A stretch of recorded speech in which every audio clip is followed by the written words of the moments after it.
اعوذ باللہ من الشیطان اللعین الرجیم بسم اللہ الرحمن الرحیم الحمد للہ وکفا وسلام علی عبادہ الذین اصطفی اللہم صل علی محمد۔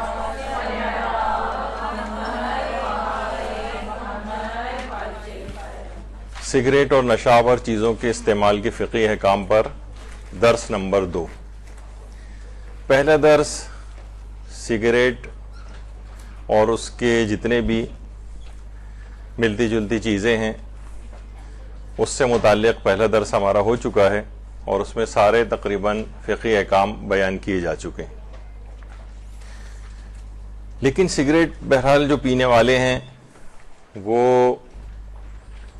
اس کے باوجود بھی اس کو نہیں چھوڑتے ہیں۔ آپ کو سکھانے کا اس میں مسئلہ یہی ہے کہ ایک باب اور ایک چیپٹر کے طور پر ان چیزوں کو آپ سیکھ لیں، کیونکہ پیغمبر اکرم صلی اللہ علیہ وآلہ وسلم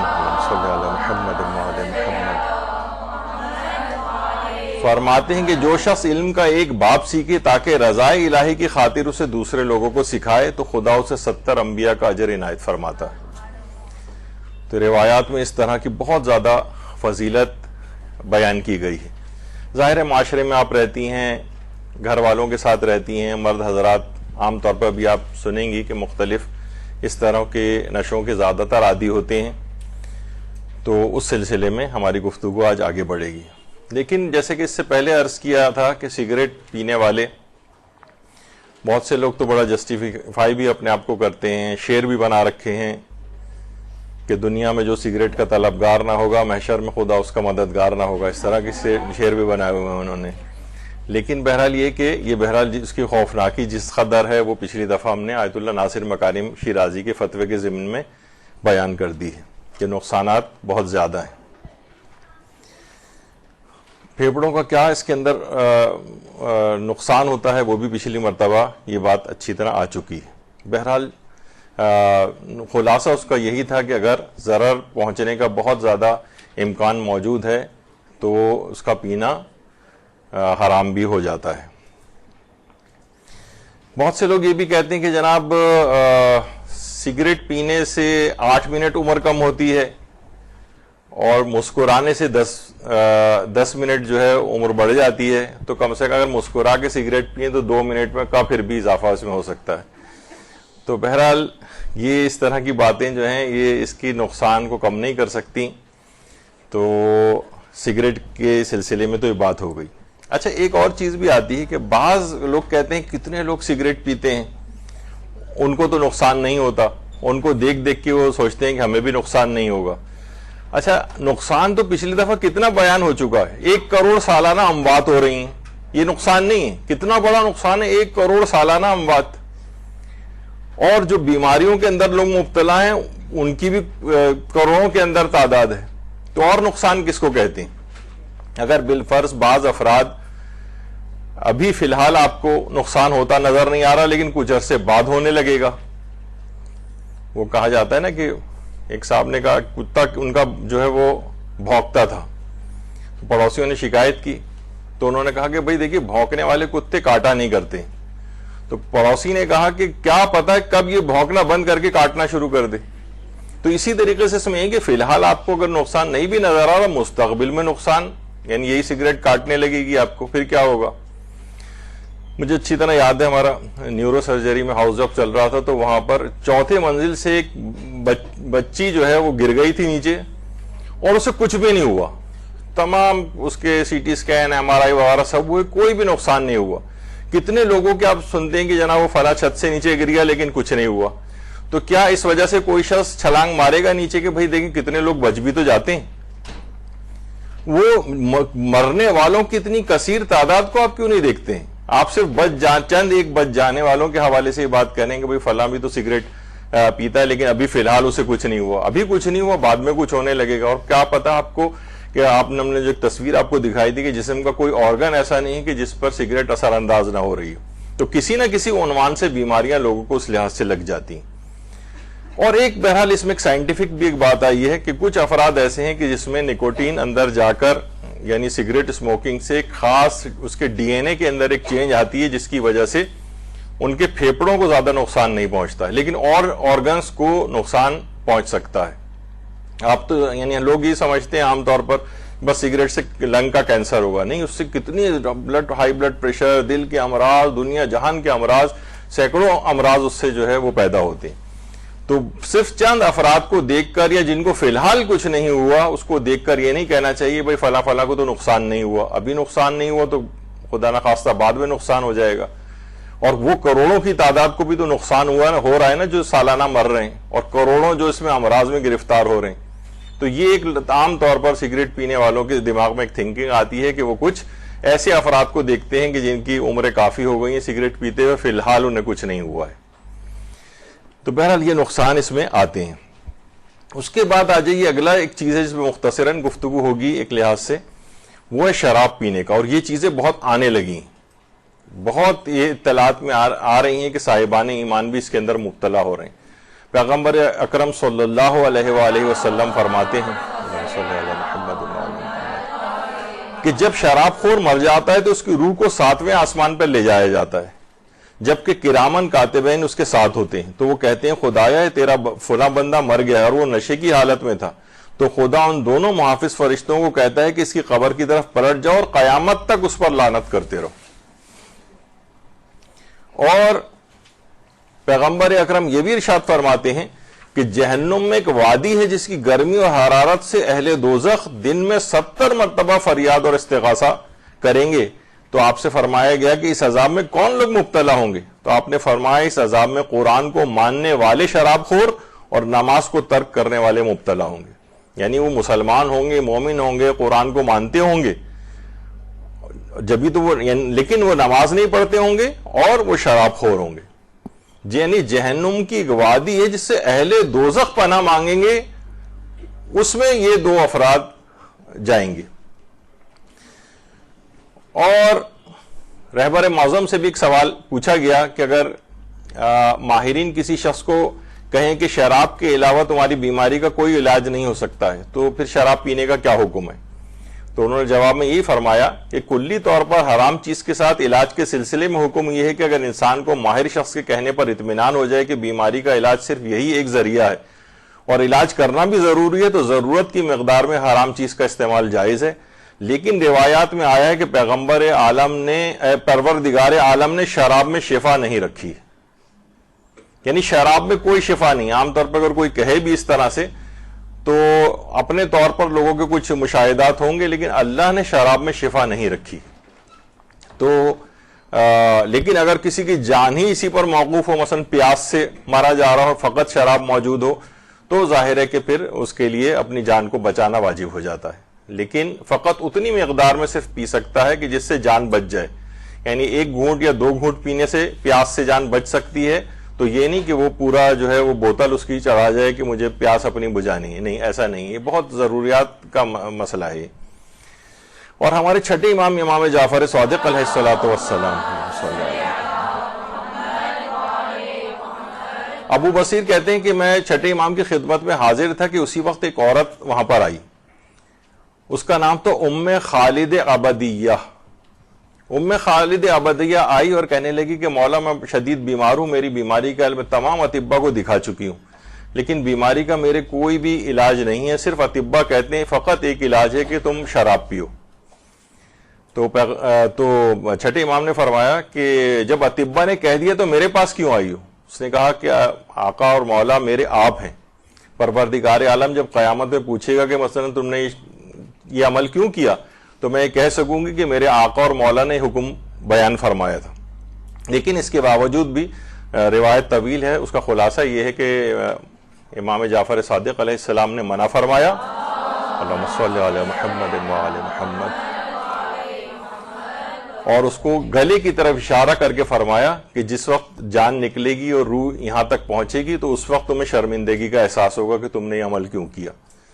تو بہرحال شراب کو اس لحاظ سے اس کے اندر شفا نہیں رکھی گئی ہے، اگر اطباء کہتے رہیں، لیکن بہرحال جان اگر جاری ہو اور اسی پر ہی موقوف ہو تو فقط اتنی مقدار میں استعمال کی جا سکتی ہے کہ جس سے جان بچ جائے،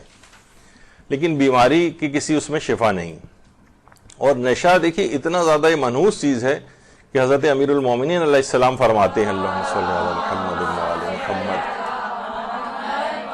کہ نشہ کرنے والے کی 40 دن تک کوئی نماز قبول نہیں ہوتی. تو اتنا شدت کے ساتھ یہ چیز ہے. اسی لحاظ سے شرابیوں کے ساتھ اٹھنا اور بیٹھنا اس کی بھی ممانعت کی گئی ہے، سوائے اس کے کہ انسان کسی امر بالمعروف و نہی عن المنکر کے طور پر جائے. اور جب یہ ہدایت کی ہے حضرت امیر نے کہ نشے بازوں کے ساتھ نہ بیٹھو، کیونکہ ظاہر ہے جب ان کے ساتھ رہو گے، جیسے کہ ہم نے کہا تھا نا پچھلی دفعہ کہ سگریٹ 5 میں سے 3 افراد اس کے ایڈکٹ ہو جاتے ہیں، جو صرف فقط کش لیتے ہیں کہ دیکھیں اس کا ٹیسٹ کیسا ہوتا ہے، اس میں 3 ایڈکٹ ہو جاتے ہیں. تو اسی طرح سے ان افراد کے ساتھ رہنے والا بھی بالآخر شرابی بن جاتا ہے. اچھا، پھر اس کے بعد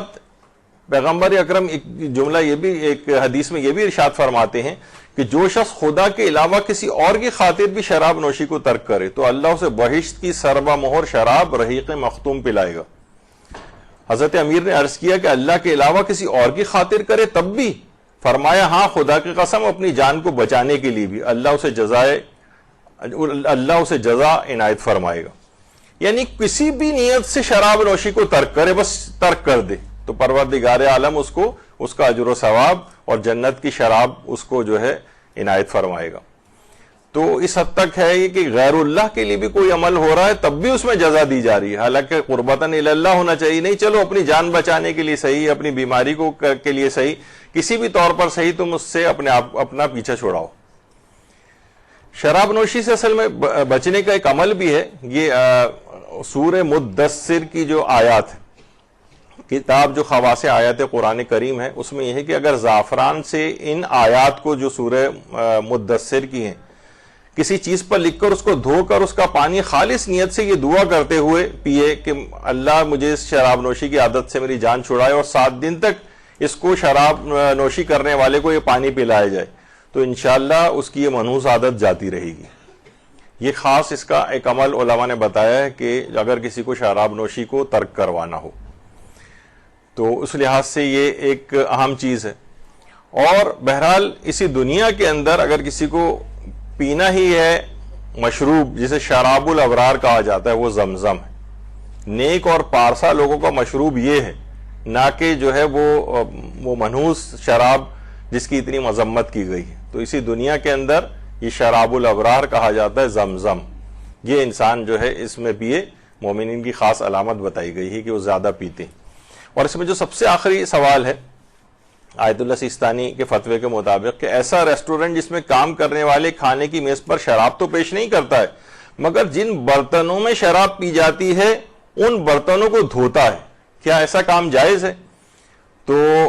ان کے فتوے کے مطابق یہ جواب ہے کہ ان برتنوں کو دھونا اگر ان برتنوں میں شراب نوشی کرنے یا شراب کو کھانے کی میز پر رکھنے کا مقدمہ اور تمہید بنے تو ایسے ریسٹورنٹ میں کام کرنا جائز نہیں. یعنی ہم یہ شراب کے برتن دھو کر اس وجہ سے، یعنی آپ دھو رہے ہیں کہ دوبارہ ان میں شراب پیش کی جائے اور دوبارہ یہ شرابیوں کو اس میں شراب ڈال کر پیش کی جائے. اگرچہ یہ کہے کہ بھئی میرا کام تو برتن دھونے کا ہے، نہیں، یہ مقدمہ بن رہا ہے کہ دھلنے کے بعد دوبارہ اس میں شراب ڈالی جائے گی اور پیش کی جائے گی، تو اس کام کو بھی کرنا جائز نہیں. یعنی اس سے آپ اندازہ لگائیں کہ شراب نوشی کا جب بھی بعض روایت میں ہے کہ مفہوم اس کا یہ ہے کہ اگر 70 اونٹ ہوں یا شاید 100 اونٹ ہوں، مجھے ایگزیکٹلی یاد نہیں، کہ اس میں سب سے آخری والے اونٹ کے اوپر شراب کی خالی بوتل بھی رکھی ہے تو حضرت امیر فرماتے ہیں کہ میں اس پہلے والے اونٹ کی مہار تک پکڑنے کو تیار نہیں، جبکہ 70ویں اونٹ پر شراب کی خالی بوتل رکھی ہوئی ہے. تو اس لحاظ سے یہ کہ اگر یہ برتن کا دھونا، ان گلاسوں کا دھونا یہ اس بات کا مقدمہ بن رہا ہے تو فرماتے ہیں کہ اس طرح کی نوکری بھی جائز نہیں. اور اسی طریقے سے ایک سوال یہ بھی پوچھا گیا کہ ایک شخص سپر اسٹور پہ کام کرتا ہے اور اس کے کاموں میں ایک کام یہ ہے کہ وہ شراب اور خنزیر کے گوشت کے کارٹن ایک جگہ سے اٹھا کر دوسری جگہ منتقل کرتا ہے، کیا یہ جائز ہے؟ آقا سیستانی نے فرمایا شراب کو ایک جگہ سے دوسری جگہ منتقل کرنا بھی جائز نہیں ہے. اور پھر خنزیر کے گوشت کا انہوں نے کہا کہ وہ جائز ہے، اس کو منتقل کر سکتے ہیں لیکن اس کے مقابلے میں اجرت نہیں لے سکتا ہے. تو شراب کے اندر تو نہ تو منتقل کر سکتا ہے، شراب کے کارٹن کو ایک جگہ سے اٹھا کے دوسری جگہ رکھنا اسٹور میں کچھ اس قسم کا کام ہے، کوئی لوڈر والا اس کا کام ہے کہ جہاں وہ اٹھا کے چیزیں منتقل کرتا ہے دوسری جگہ، تو نہ ایسی جاب جائز ہے نہ اس کی تنخواہ اس کے لیے جائز ہوگی. اچھا، ایسے سٹورز میں جاب کرنا کیسا ہے کہ جہاں شراب بیچی جاتی ہو؟ یہ باہر مغربی ممالک میں بہت یہ مسئلہ پیش آتا ہے کہ لوگ بہت سے ایسے سٹورز پہ کام کرتے ہیں تو جہاں پر شراب بیچی جاتی، تو شراب اگر بیچی جا رہی ہے کسی جگہ پر تو اگر یہ شخص خود کام نہیں کر رہا ہے، شراب اتنا بڑا سٹور ہے کہیں بک رہی ہے اس میں شراب، تو وہاں پر اس کی کام تو کرنا جائز ہے، لیکن اس کو خود سے کوئی ایسا کام کرنا جس میں شراب کو اٹھانا پڑے، لے جانا پڑے، یہ سب کام جائز نہیں۔ یعنی جہاں شراب بیچی جاتی ہو، اتنا سارا ظاہر سٹور ہے، دنیا کی ہر چیز وہاں پہ مل رہی ہے، وہاں شراب کا بھی ایک کاؤنٹر ہے، تو وہاں جائز تو ہے، لیکن کوئی کام شراب سے ریلیٹڈ کرنا جائز نہیں، یہ دماغ میں رہے۔ اسی طرح ایسے ریسٹورنٹس میں جاب کرنا جہاں شراب سرو کی جاتی ہو، اگر یہی شخص شراب سرو کر رہا ہے تو ظاہر کھانے کے ساتھ انہوں نے اس کے بعد شراب بھی منگوائی، تو اس کے لیے یہ کام جائز نہیں، حرام ہے، اور اس کے مقابلے میں جتنا اجرت ہوگی وہ بھی لینی جائز نہیں ہوگی۔ اسی طرح سے جس دسترخوان یا میز پر شراب موجود ہو اس پر چنی ہوئی کوئی بھی چیز کھانا بھی حرام ہے۔ مثلا کوئی میز ہے، کوئی دسترخوان لگا ہوا ہے، تو اس پہ کوئی بھی چیز کھانا، چاہے حلال چیز ہی کیوں نہ، اس میز کے کونے پر مثلا کوئی پھل رکھا ہوا ہے، کوئی اور حلال چیز رکھی، وہ اٹھا کر بھی نہیں کھا سکتے، بلکہ آغا سیستانی فرماتے ہیں بلکہ اس دسترخوان پر بیٹھنا بھی احتیاط واجب کے طور پر حرام ہے، چاہے کوئی چیز نہ بھی کھائیں۔ یعنی احتیاط واجب یہ کہ اس دسترخوان پر بیٹھ بھی نہیں سکتے۔ تو اس سے بہت سے لوگ کہتے ہیں کہ بھئی ہمیں ایسی بزنس میٹنگز میں جانا پڑتا ہے، پارٹیز میں جانا پڑتا ہے، ہم کھائیں گے تو نہیں،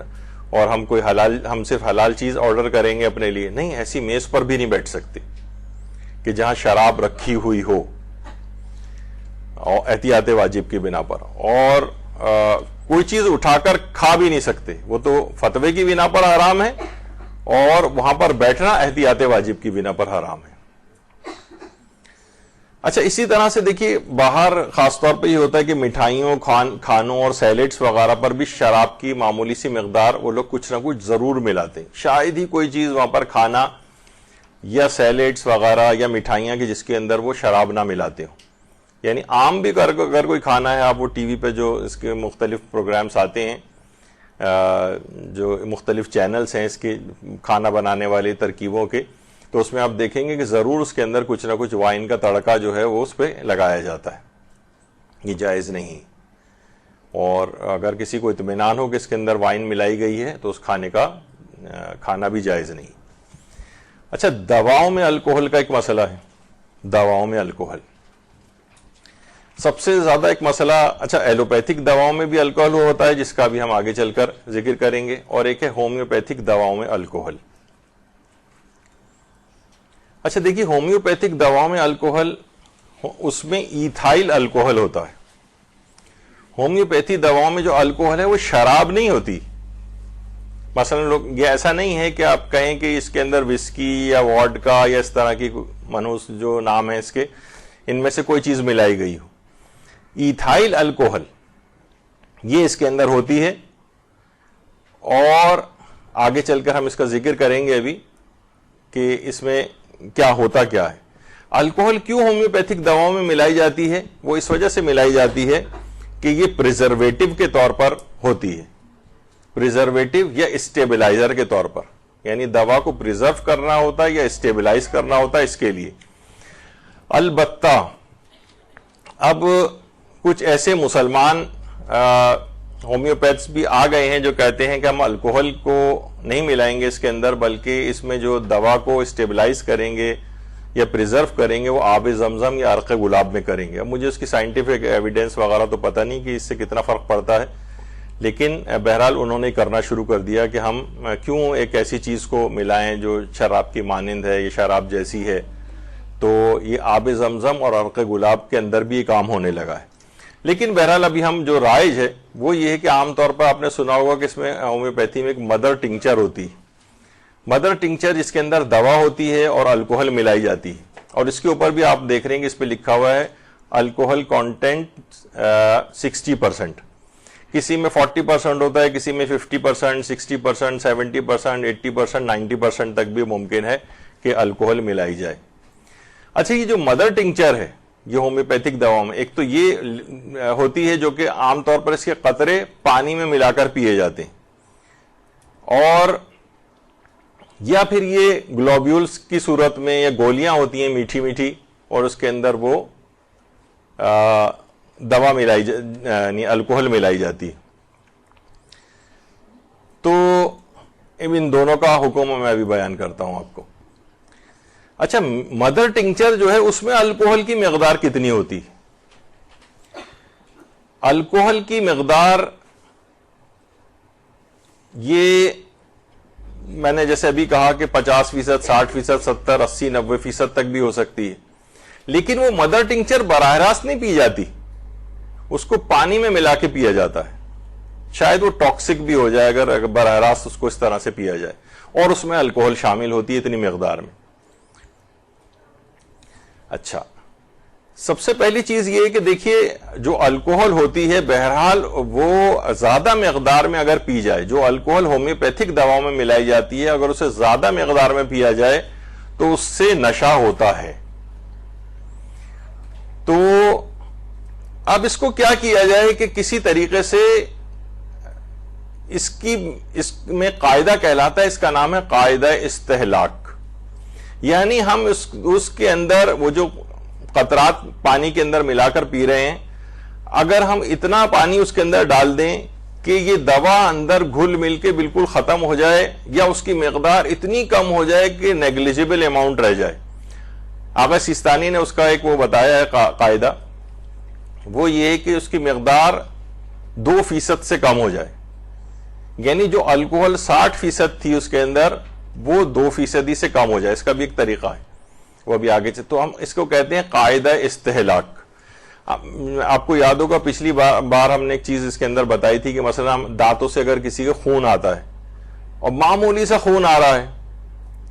ٹوتھ برش کیا، ہلکا سا کہیں سے خون نکلا ہے، تھوڑی دیر میں خون تھوک میں گھل مل کر ختم ہو جاتا ہے، اسے کہا جائے گا کہ یہ مستہلک ہو گیا ہے، ہلاک ہو گیا ہے، خون استہلاک ہو گیا ہے اس کا. اب وہ منہ اس کا بالکل پاک ہے، تھوک وہ ایسے ہی نکل سکتا ہے، منہ کو الگ سے پاک کرنا واجب نہیں. اسے قاعدہ استہلاک کہتے ہیں. کوئی چیز یعنی اپنے وجود کو ہی ختم کر دے، اس قدر معمولی مقدار میں ہو جائے، تو یہ قاعدہ استہلاک ہے. تو یہ ہومیوپیتھی میں کیسے قانون استعمال ہوتا ہے کہ اگر الکوہل مستہلک ہو جائے، یعنی جو الکوہل ملائی گئی ہے اس مدر ٹنکچر کے اندر، یہ اگر ہم اس کو اتنا کم کر دیں کہ یہ نہ ہونے کے برابر رہ جائے. اچھا، اب کس قدر مستہلک ہو کہ وہ جائز ہو جائے؟ تو اس پہ آغا سیستانی فرماتے ہیں 2% سے کم ہو جائے. 2% یا اس سے کم ہو تو وہ جائز ہو جائے گی، اور اس سے زیادہ ہوگی تو پھر وہ حرام ہو جائے گی. اچھا، اب یہ بھی آغا سیستانی سے سوال پوچھا گیا کہ آج کل اکثر دواؤں میں، خاص طور پر مشروب دواؤں اور پرفیوم میں جو باہر ممالک سے درآمد کی جاتے ہیں، الکوہل استعمال کیا جاتا ہے جو در حقیقت مست کرنے والا ہوتا ہے. کیا آپ اس شخص کو جو اس مسئلے کو جانتا ہے یا نہیں جانتا ہے اجازت دیتے ہیں کہ وہ ان اشیاء کی خرید و فروخت کرے یا انہیں بنائے اور استعمال کرے؟ تو آغا سیستانی نے جواب دیا کہ ان اشیاء کا استعمال کرنا اور خرید و فروخت بالکل جائز ہے، لیکن انہیں پینا یا کھانا اس وقت تک جائز نہیں ہے جب تک کہ ان میں الکوہل کی مقدار انتہائی کم ہو جو مستی کا سبب بھی نہ بنے، یعنی اتنی کم ہو جائے. اچھا، اب کتنی کم ہو جائے، یہ اب آغا سیستانی سے مزید سوال و جواب کیے گئے. فرمایا کہ سوال ہے کہ کیا تمام انواع اقسام کے الکوہل جو دواؤں میں، سینٹس میں، کریم وغیرہ میں ہوتے ہیں، کیا یہ پاک ہیں؟ ان کا جواب آیا ہر قسم کا الکوہل پاک ہے. الکوہل، شراب نہیں، ہر قسم کا الکوہل پاک ہے. دوسرا سوال، بعض کھانوں کی اشیاء میں الکوہل ملا ہوا ہوتا ہے، کیا ان کا کھانا جائز ہے؟ جواب، اگر الکوہل کا درصد ناچیز یعنی 2% یا اس سے کم ہو تو کھا سکتے. یہاں پہ بھی یہ نہیں ہے کہ شراب 2% سے کم، کہ مثلا اس میں اگر پانی ملا لیا جائے. تاریخ اسلام میں ایک حکمران ایسے گزرے ہیں کہ جو شراب کو ڈائلیوٹ کر کے پانی ملا کے پیتے تھے، یا وہ جو کی شراب نبیذ جسے کہا جاتا ہے اس میں پانی ملا کے پیتے تھے. بھائی میں نے دیکھے ڈائلیوٹ تو کر دیا اس کو، تو یہ جائز نہیں. الکوہل کیونکہ بذات خود پاک ہے اور وہ شراب نہیں، اس وجہ سے آغا سیستانی فرماتے ہیں کہ 2% سے کم ہو تو اسے کھا سکتے ہیں اور پی سکتے ہیں۔ تیسرا سوال، ایسی ٹیبلٹ یا سیرپ کا استعمال جس میں 2% سے زیادہ الکوہل ملا ہوا ہو، کیا یہ جائز ہے؟ جواب جائز نہیں ہے، مگر یہ کہ اس میں پانی یا کوئی اور چیز ملا دیں تاکہ وہ 2% یا اس سے کم ہو جائے۔ تو یہ اس کا قانون آغا سیستانی کا یاد رکھیں، 2% سے اگر کم ہو جائے۔ پھر ایک سوال ہے، کیا طبی الکوہل پینا حرام ہے، اور اگر علاج کے لیے نہ ہو اور انسان اس سے مست بھی ہو تو کیا حکم ہے؟ جواب، الکوہل طبی پاک ہے، لیکن اگر زیادہ الکوہل پینا مستی کا سبب ہو جائے تو تھوڑا سا بھی پینا جائز نہیں۔ اور یہ والی جو الکوہل ہومیوپیتھک دواؤں میں ہوتی ہے، ان کی زیادہ مقدار پینا، کتنی مقدار پینے سے ہوتا ہے یہ بھی ابھی آگے چل کر آئے گا، کہ جس سے انسان کو نشہ ہو جاتا ہے۔ تو جس کی زیادہ مقدار پینے سے نشہ ہو، اس کی کمتر مقدار پینا بھی جائز نہیں۔ اچھا جی، نہیں، وہ تو پھر 100% الکوہل بھی ہو تو بیرونی استعمال میں جائز ہے، ابھی آگے آئے گا اس کا بھی۔ اچھا، یہ جو آغا سیستانی نے اس سے پہلے کہا کہ اگر زیادہ الکوہل پینا مستی کا سبب ہو جائے تو تھوڑا سا بھی پینا جائز نہیں، یہ اصلاً ایک حدیث ہے پیغمبر اکرم صلی اللہ علیہ وآلہ وسلم، ما اسکر کثیرہ فقلیلہ حرام، جس چیز کی زیادہ مقدار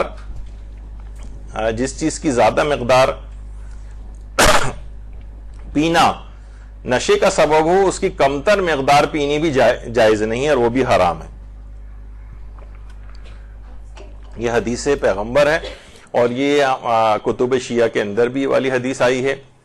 اور علماء اہل سنت نے بھی اس حدیث کو لکھا ہے، ما اسکر کثیرہ فقلیلہ حرام، کہ ابھی آگے آئے گا، اس کا بھی آئے گا۔ تو ان کی زیادہ مقدار جس کی پینا سے نشہ ہو، اس کی کمتر مقدار پینی بھی جائز نہیں۔ تو اس لحاظ سے جو ہومیوپیتھک دوا میں الکوہل ہوتا ہے وہ بھی پینا جائز نہیں ہوگا، سوائے اس کے کہ استہلاک اس کا ہو جائے، جیسے ابھی آگے چل کر آئے گا۔ دیکھیے، شراب نجس ہے لیکن ایتائل الکوہل نجس نہیں ہے، یہ تقریباً سارے مراجع کا ہی فتویٰ ہے سوائے آیت اللہ حافظ بشیر نجفی کے۔ ابھی آگے چل کر ان کا مسئلہ ہم بیان کریں گے کہ شراب تو نجس ہے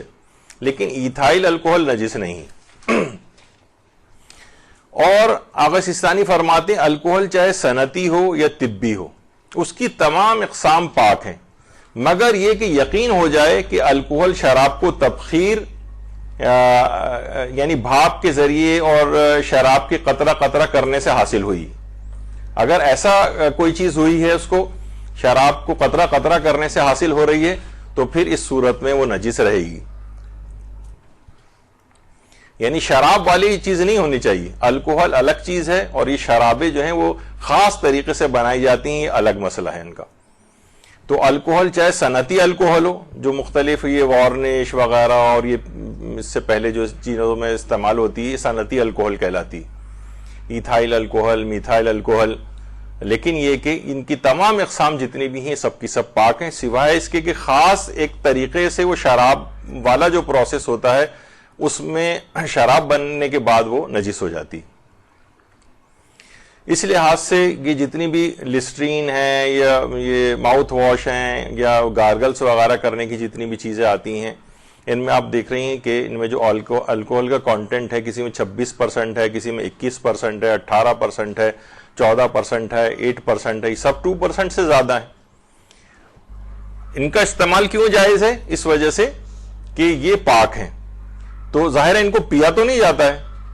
ماؤتھ واش وغیرہ جو ہے پیے تو نہیں جاتے ہیں، کیونکہ پینا اس لحاظ سے جائز نہیں، کیونکہ اس میں تو 8% اور سب سے کم بھی 8% ہے۔ تو اس کو ظاہر ہے کہ انسان غرارے وغیرہ کر کے یا ماؤتھ واش کر کے اس کو پھینک دیتا ہے باہر، اس کے بعد جو چیز منہ میں رہ جاتی ہے اس کے وہ تھوک میں گھل مل کے ختم ہو جاتی ہے، تو اس کو نگلنے میں بھی اس لحاظ سے کوئی حرج نہیں۔ تو اس لحاظ سے یہ ماؤتھ واش اور یہ جو اس طرح کے گارگلز وغیرہ کرنے کی چیزیں ہیں، یہ آپ کے لیے استعمال کرنا آغا سیستانی کے فتوے میں یا رہبر معظم کے فتوے میں، یہ جو اور مراجع ہیں سوائے آیت اللہ حافظ بشیر نجفی کے، یہ سب جائز ہے۔ جسم پر لگانے والی دواؤں میں جو الکوہل ہوتا ہے، یہ اس سے پہلے جیسے کہ ذکر ہوا کہ وہ سب کیونکہ یہ نجس نہیں ہے اس وجہ سے جسم پہ لگا سکتے ہیں. اچھا لوگ کہتے ہیں بھائی جب نجس نہیں ہے تو اس کا پینا بھی جائز ہونا چاہیے. نہیں، یہ کیسے ہوا؟ اگر کوئی چیز نجس نہیں ہے، ہر وہ چیز جو کہ پاک ہو اس کا کھانا پینا جائز نہیں ہے. جیسے کہ مٹی ہے، مٹی بالکل پاک ہے، اس کے اوپر تیمم بھی ہوتا ہے، مٹی پاک ہوتی ہے، لیکن مٹی کا کھانا جائز نہیں. تو ہر پاک چیز کا کھانا بھی جائز نہیں. تو اگر کوئی چیز نجس نہیں ہے تو اس کا پینا بھی جائز نہیں ہے. یعنی یہ ضروری نہیں ہے کہ اگر وہ نجس نہیں ہے تو اس کا پینا بھی جائز ہو. جیسے کہ یہی الکوہل، کیونکہ اس کی زیادہ مقدار پینے سے مستی ہوتی ہے، نشہ آتا ہے، تو اس کی کمتر مقدار پینی بھی جائز نہیں. دیکھیں ہر پاک چیز کھائی پی نہیں جا سکتی. یہ ایک اصول دماغ میں رکھیں گے، یہ اس سے لوگ غلط استفادہ کرتے ہیں. کسی چیز کی زیادہ مقدار پینے سے اگر نشہ ہو تو کمتر مقدار پینی بھی جائز نہیں ہوگی. اچھا، یہ تو ابھی آپ نے حدیث سن لی کہ یہ اس طرح سے حدیث کے اندر آیا ہے. یعنی اس کو جائز کرنے کے لیے پھر کیا کرنا ہوگا؟ اس کا استہلاک کرنا پڑے گا. اس کا استہلاک کیسے ہوگا؟ استہلاک کیسے کریں ہومیوپیتھک دوا کا کہ وہ پینی آپ کے لیے جائز ہو جائے؟ تو دیکھیے، خواہ مدر ٹنکچر ہو، وہ جو آپ نے دیکھا لیکوڈ جو دوا ہوتی ہے جس کے ڈراپس پانی میں ڈال کے پیے جاتے ہیں، اس میں 70-80% بھی بالفرض اگر الکوہل ہے تو اس کے فقط چند قطرات ہی پانی میں ڈال کر پیے جاتے ہیں. اگر آدھے گلاس پانی میں مثلا ملا کر پیے، عام طور پہ ہوتا ہے کہ آدھے گلاس پانی میں ملا کر پیے اس دوا کو، تو کیا ہوتا ہے؟ یہ ہے آدھا گلاس. ٹھیک ہے. اچھا، اب آدھے گلاس پانی میں کتنے ڈراپس ہوتے ہیں؟ پہلے ہم دیکھتے ہیں کہ 1 ٹی اسپون فل جو ہوتا ہے، یہ 1 ٹی اسپون جو بچوں کو آپ دوا وغیرہ دیتی ہیں، اس میں 5 ml دوا آتی، اور 5 ml 100 ڈراپس کے برابر ہوتا ہے. 100 ڈراپس. اور جو آدھا گلاس ہے پانی کا، اس میں 4732 ڈراپس ہوتے ہیں. آدھا گلاس پانی، اس میں 4732 ڈراپس ہوتے ہیں. اور 2% اگر ہم 4732 ڈراپس کا نکالیں تو 95 ڈراپس بنتے ہیں. 95 ڈراپس. اس کا مطلب یہ ہوا، اور اگر 1% کر دیں 4732 ڈراپس کا تو 47 ڈراپس بنیں گے. اور عام طور پر ہومیوپیتھک دواؤں میں کہ 10 قطرے، 15 قطرے، 20 قطرے، اس سے زیادہ عام طور پر پانی میں ملا کر نہیں پیے جاتے. تو اگر 0.5% بھی ہم 4732 ڈراپس کا کریں تو بھی 23 ڈراپس بنتے ہیں. یعنی اگر 20 ڈراپس 23 ڈراپس بھی ملا رہے ہیں تو وہ الکوہل کا سمجھے 0.5% ہو گئی ہے اس میں،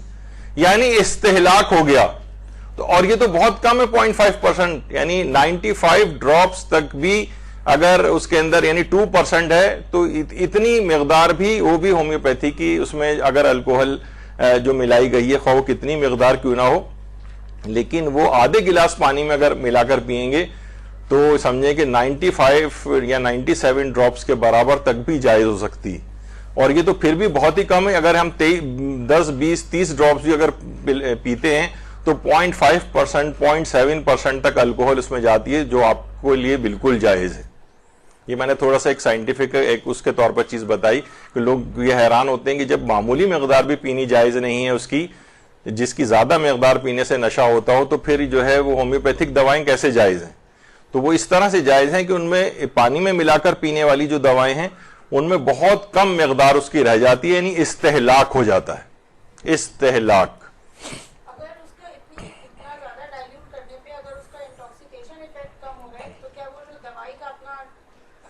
دیکھیں ہم وہ آگے چل کے میں بتاتا ہوں کہ ہومیوپیتھک دوائیں میں پانی زیادہ بھی اگر مقدار میں ملا دیا جائے یا پہلے یا بعد میں زیادہ پانی بھی پی لیا جائے تو دوا پر اس کا کوئی فرق نہیں پڑتا ہے، یعنی دوا کی ایفیکیسی جو ہے وہ متاثر نہیں ہوتی اس سے. اچھا، ایتھائل الکوہل اگر 10 to 20 ml اگر پیا جائے تب نشہ ہوتا ہے، یعنی 10 ml سے لے کر 20 ml تک اگر خالص یعنی ایتھائل الکوہل پیئیں تب نشہ ہوتا ہے. اور یعنی اگر ہم 500-600 قطرات پیئیں گے تو نشہ ہوگا. یعنی جو آغا سیستانی نے کہا کہ اسے مسکر بھی یعنی نشہ آور بھی نہیں ہونا چاہیے، تو 10-20 قطروں میں تو نشہ بھی نہیں ہوتا ہے. یعنی یہ نشہ اس وقت ہوگا جب 500-600 قطرے اس کے پیے جائیں. تو اس لحاظ سے بھی بالکل ٹھیک ہے یہ، یعنی استہلاک بھی ہو گیا اور نشہ آور بھی نہیں. اس لحاظ سے اس چیز کو پینا جائز ہے. اور عموماً 10 20 30 قطرات سے زیادہ ایک وقت میں پیے بھی نہیں جاتے ہیں، اس لحاظ سے اس میں یہ کوئی حرج نہیں۔ اچھا، اگر دوا کی گولیوں میں الکوہل کے قطرات ٹپکائے جائیں تو دوا جب ڈرائنگ پروسیس اس کا ایک ہوتا ہے تو ہومیوپیتھک کی جو یہ دوائیں ہیں یہ جب گولیوں وغیرہ کے اندر ملائی جاتی ہیں اور تو کچھ ہی دیر بعد سارے کا سارا الکوہل اڑ جاتا ہے، ایواپوریٹ ہو جاتا ہے۔ تو ہومیوپیتھک دوائیں جو گلوبیولز کی صورت میں ملتی ہیں تو بالکل ہی جائز نہیں، کیونکہ اس میں الکوہل کی وہ مقدار بھی نہیں رہ پاتی، وہ ساری ایواپوریٹ ہو جاتی ہے۔ پانی والی تو پھر بھی ظاہر ہے آپ پانی کے قطرات اس میں ٹپکا رہے ہیں جس میں الکوہل کی مقدار ہے، تو اس کو ہمیں استہلاک کرنا پڑتا ہے، یعنی 2% سے نیچے لے جانا پڑتا ہے پانی میں ملانے کی وجہ سے۔ لیکن جو گولیاں ہیں ان کو ہم استعمال کریں، ان کا تو الکوہل اڑ چکا ہوتا ہے، ایواپوریٹ ہو چکا ہوتا ہے، لہٰذا ان کی استعمال میں تو کوئی حرج ہی نہیں۔ آغا سیستانی کے فتوے میں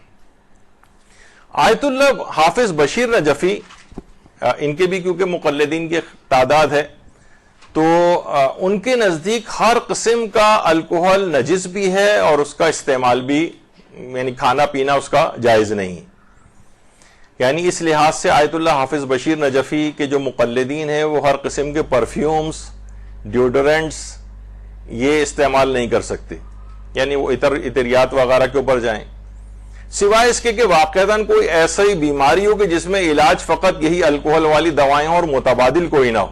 اور یہ آغا سیستانی کا بھی نظریہ ہے، یعنی آغا سیستانی بھی یہ فرماتے ہیں کہ اگر مجبوری ہو جائے، بیماری کا کوئی یعنی کوئی اور علاج بھی نہ ہو، علاج اسی پر ہی یعنی ڈیپینڈنٹ ہو اور اس کا علاج کرنا بھی ضروری ہو، اس بیماری کا چھوڑ بھی نہیں سکتے اس کو ایسا، تو پھر ضرورت کے مقدار کے مطابق جو ہے وہ لے سکتے ہیں۔ یعنی اگر الکوہل کی مقدار اس میں مثلا زیادہ بھی ہو رہی ہے اور آپ اسے کم نہیں کر پا رہے ہیں، یا جو اور طریقہ کار ہیں اس کے۔ لیکن آیت اللہ حافظ بشیر نجفی کہتے ہیں عمومی حالات میں نہ تو پرفیومز کو استعمال کر سکتے ہیں جس میں الکوہل ہوتا ہے، نہ ڈیوڈرنٹس کا استعمال جائز ہے، نہ اس طرح کی اور چیزوں کا، نہ ان کو کھانے پینے میں لا سکتے ہیں۔ تو ان کو یہ خاص طور پر، اور ان آیت اللہ حافظ بشیر نجفی کے نزدیک ہومیوپیتھک ادویات کا استعمال بھی جائز نہیں کیونکہ الکوہل اس میں ہوتا ہے۔ اچھا، ابھی آپ کے دماغ میں ہو سکتا ہے یہ بات آئے کہ چلیں وہ جو پانی میں ڈراپس ڈال کر پیے جاتے ہیں وہ آیت اللہ حافظ بشیر نجفی کے مقلدین نہیں پی سکتے، لیکن ہم نے کہا کہ وہ جو گولیوں کے اندر ہے وہ تو الکوہل اڑ چکی ہوتی ہے۔ نہیں، اس میں ایک فرق ہے۔ آقا سیستانی کیونکہ اس کو نجس نہیں مانتے اس وجہ سے گولیوں کا استعمال جائز ہے، لیکن یہ ان کو نجس بھی مانتے ہیں الکوہل کو، تو لہٰذا جیسے ہی قطرات اس میں ٹپکائے گئے تھے ایواپوریٹ ہونے سے پہلے انہوں نے ان گولیوں کو نجس کر دیا تھا۔ یعنی اس کی مثال ایسی ہے کہ جیسے کسی کپڑے کے اوپر پیشاب ہوا ہو اور اس کے بعد وہ کپڑا سوکھ جائے، اب دیکھا جائے تو وہ پیشاب تو غائب ہو گیا اس میں سے، لیکن وہ کیونکہ وہ نجس کر گیا ہے کپڑے کو تو کپڑا نجس ہی رہے گا، اور نجس چیز کا مثلاً کھانا پینا جائز نہیں ہے، لہٰذا وہ گلوبیولس یا وہ جو میٹھی گولیاں تھیں اس کی وہ کیونکہ نجس ہو گئی تھی ایتھائل الکوہل کے ڈلنے سے، لہٰذا آیت اللہ حافظ بشیر نجفی کے فتوے میں گولیوں کا بھی استعمال جائز نہیں ہے اور پانی میں ڈال کر دوا پینے والی ہومیوپیتھک دوا کا استعمال بھی جائز نہیں۔ ہاں، یہ اس میں ہر مجتہد کی اپنی ایک تحقیق ہے، جس طرح ہر علم کے جو ماہرین ہیں ان کی تحقیق میں اختلاف ہوتا ہے، عقلاء اس کے اختلاف کو تسلیم کرتے ہیں۔ آپ دیکھتے ہیں ٹی وی پہ ٹاک شوز، اکانومسٹ جو بیٹھے ہوتے ہیں سب ایک دوسرے کے اپنا جو ہے وہ رائے دے رہے ہوتے ہیں، ہر شخص اپنی عقل کے مطابق بات کر رہا ہوتا ہے، اور ہمارے مراجع جو ہیں ان کے پاس سب کے پاس اپنے نظریات ہوتے ہیں، یعنی اپنے دلائل ہوتے ہیں، یعنی وہ دلائل رکھتے ہیں، وہ ثابت کر سکتے ہیں اس کو کہ دیکھیں میرے پاس یہ دلائل ہیں جس کی وجہ سے مجھے یہ سمجھ میں آ رہا ہے کہ ایتھائل الکوہل جو ہے نجس ہے، اور آغا سیستانی کہیں گے میرے پاس دیکھیے یہ دلائل ہیں، اور انسان نہیں، یہ ایک دوسرا ہے پہلو، یہ اس پہ ہمارے کہیں یہاں پر درس ہو چکے ہیں، اس پہ موضوع کتاب تک لکھی جا چکی ہے کہ مجتہدین کے فتاوی میں اختلاف کیوں ہوتا ہے، اور اس کی وجہ جو ہے خود احادیث کا ایک اختلاف ہے، یعنی اس میں مجتہد کا قصور نہیں ہے، احادیث کا اختلاف ہوتا ہے، فہم کا اختلاف ہوتا ہے، لیکن وہ ایک الگ موضوع ہے کہ مراجع کے فتاوی میں اختلاف کیوں ہے۔ اس پہ ہمارے درس بھی ہو چکے ہیں، یہاں پر انٹرنیٹ پہ آپ درس سن سکتی ہیں، اور کتاب بھی اس موضوع پہ لکھی جا چکی ہے۔ اچھا، اب دوا کی گولیوں میں الکوہل ڈالنے سے آقا بشیر نجفی کے نزدیک دوا بھی نجس ہو جاتی ہے، جب دوا نجس ہو گئی تو اس کا کھانا بھی جائز نہیں۔ آقا سیستانی کہتے ہیں کیونکہ الکوہل پاک ہے لہٰذا دوا بھی نجس نہیں ہوگی، اور الکوہل اڑ گئی ہے اگر اس میں سے ڈرائنگ پروسیس کے نتیجے میں، تو ان گولیوں کا استعمال بھی جائز ہے۔ اچھا، قطرات بھی پانی میں ڈال کر پینے ناجائز ہیں آیت اللہ حافظ بشیر نجفی کے فتوے میں، اور جو گولیاں ہیں ان کا استعمال بھی جائز نہیں، اور ان کے نزدیک اس استہلاک کا کوئی فائدہ نہیں۔ یعنی استہلاک کا فائدہ اس وقت ہوگا کہ جب وہ چیز بذات خود جائز ہو، یعنی پاک ہونی چاہیے وہ، یعنی ہلاک ہونے۔ مثلا ہم یہ نہیں کر سکتے کہ پانی کے اندر ہم نے نا تھوڑی سی شراب ملا دی، اور پھر وہ جیسی شراب ملائی ویسی پورا پانی نجس ہو جائے گا گلاس کا، چاہے پورا گلاس پانی سے بھرا ہوا اور ہم نے ایک قطرہ شراب ملا دی اس میں، تو شراب کیونکہ نجس ہے تو اس استہلاک کا کوئی فائدہ نہیں ہے، یعنی بذات خود اس چیز کا پاک ہونا بھی ضروری ہے۔ تو آقا بشیر نجفی کے نزدیک اس استہلاک کا فائدہ نہیں ہے، کیونکہ یہ تو آلریڈی نجس چیز تھی، اس نے پوری چیز کو ہی نجس کر دیا، پانی کو بھی اور گولیوں کو بھی۔ اچھا، نجس نہ ہو لیکن مسکر ہو تو استہلاک سے فائدہ ہوتا ہے، یعنی نجس نہیں ہے وہ چیز لیکن اس سے نشہ آتا ہو، تو پھر استہلاک کا فائدہ ہوتا ہے کہ اس کو مقدار اتنی کم کر دی جائے کہ وہ نہ ہونے کے برابر ہو جائے، یعنی 2% سے کم، تو پھر وہ چیز کا استعمال بھی جائز ہو جائے گا۔ یہ آغا سیستانی کا نظریہ ہے، کیونکہ اگر نجس ہوتا تو ایک قطرہ ڈالتے ہی پوری دوا نجس ہو جاتی، یہ ایک اہم چیز ہے۔ اچھا، جسم پر جو لگانے والی دوائیں ان میں بھی اگرچہ الکوہل ہوتا ہے، مثلا سن اسکریمز ہیں، جو سن اسکرین جو کریمز ہوتی ہیں ان کے اندر بھی الکوہل ہوتا ہے، ان کا بھی استعمال آغا سیستانی کے فتوے میں جائز ہے۔ یا اور جو بیوٹی کریمز وغیرہ جو آپ لگاتی ہیں اس میں بھی الکوہل کی مقدار ہوتی ہے، اور اسی طریقے سے مثلا جو ہینڈ سینیٹائزرز آج کل بہت یوز ہو رہے ہیں اس کے اندر بھی جو ہے وہ الکوہل کی خاصی مقدار ہوتی ہے۔ تو آقا سیستانی کے فتوے میں تو جائز ہے، لیکن آقا حافظ بشیر نجفی کے فتوے میں سینیٹائزرز کے استعمال کرنے تو جائز ہیں، لیکن نمازوں وغیرہ کے لیے اپنے ہاتھ کو پاک آپ کو کرنا پڑے گا، ہاتھ نجس ہو جائے گا ان کے فتوے میں اگر آپ نے سینیٹائزر کا استعمال کیا۔ اور تو نماز سے پہلے اور ہر وقت کا ہاتھ کا پاک کرنا بھی واجب نہیں، ہاتھ نجس رہے تو نجس رہے، بس نماز کا وقت ہو یا کھانے پینے کا کوئی معاملہ ہو تو پھر اس وقت ہاتھ کو پاک کر لیا جائے۔ اس طرح سے الکوہل سواب جو ہوتا ہے، جو کہ عام طور پر آپ نے دیکھا ہے کہ انجیکشن لگانے کے بعد وہ اس کے اوپر اسپرٹ سائک لگایا جاتا ہے، وہ بھی الکوہل ہوتا ہے ایک جراثیم وغیرہ کو مارنے کے لیے، وہ بھی پاک ہے آغا سیستانی کے فتوے میں۔ اچھا، جیسے کہ ابھی ہم نے ذکر کیا کہ ہومیوپیتھک دواؤں کے استعمال سے پہلے یا بعد میں پانی پی سکتے ہیں، تو پانی کی مقدار زیادہ بھی اگر کر دی جائے تو اس سے دوا کی صلاحیت متاثر نہیں ہوتی ہے، البتہ یہ آئیڈیل یہ سمجھا جاتا ہے کہ اس سے آدھے گھنٹے پہلے یا بعد تک کچھ کھایا پیا نہ جائے، عام طور پر ہومیوپیتھک دواؤں کے سلسلے میں یہ بات ہوتی ہے۔ اچھا، ایلوپیتھک دواؤں میں الکوہل کی مقدار، یہ عام طور پر آپ نے دیکھا ہوگا کہ جو کف سیرپس ہوتے ہیں ان میں اکثر کف سیرپس کے اندر الکوہل کی مقدار 70% تک ہوتی، تو آغا سیستانی کے فتوے میں اگر کسی کو کف سیرپس وغیرہ کا استعمال کرنا ہے تو پھر اس کو یہ کرنا چاہیے کہ اس کو پانی میں ملا کر اور ڈائلیوٹ کر کے اس کو پیے، کیونکہ 70% تک عام طور پر الکوہل کی مقدار اس کے اندر ہوتی، تو یہ اس سلسلے میں ایک احتیاط کی جائے۔ پرفیومز میں جو الکوہل ہوتا ہے وہ بالکل جائز ہے آغا سیستانی کے فتوے میں، البتہ آغا حافظ بشیر نجفی کے فتوے میں اس سے بھی احتیاط کرنی ہوگی، وہ کہتے ہیں کہ نجس ہو جائیں گے آپ کے کپڑے یا جسم۔ اسی طریقے سے ڈیوڈرنٹس وغیرہ کا استعمال بھی، اور یہ جو ماؤتھ واش ہوتے ہیں ان کے اندر بھی الکوہل ہوتا ہے، تو ان کے نزدیک یہ ہوگا کہ منہ جو ہے آپ کا نجس ہو جائے گا، آغا حافظ بشیر میں اس کو پاک کریں، لیکن آغا سیستانی کے نزدیک کیونکہ ایتھائل الکوہل نجس نہیں ہے، لہٰذا منہ میں اگر رہ بھی جائے تو اس سے منہ نجس نہیں ہوگا، اور تھوڑی دیر میں وہ تھوک میں گھل مل کے ختم بھی ہو جائے گا، وہ استہلاک ہو جائے گا، تو اس لحاظ سے اس تھوک کا نگلنا بھی جائز رہے گا۔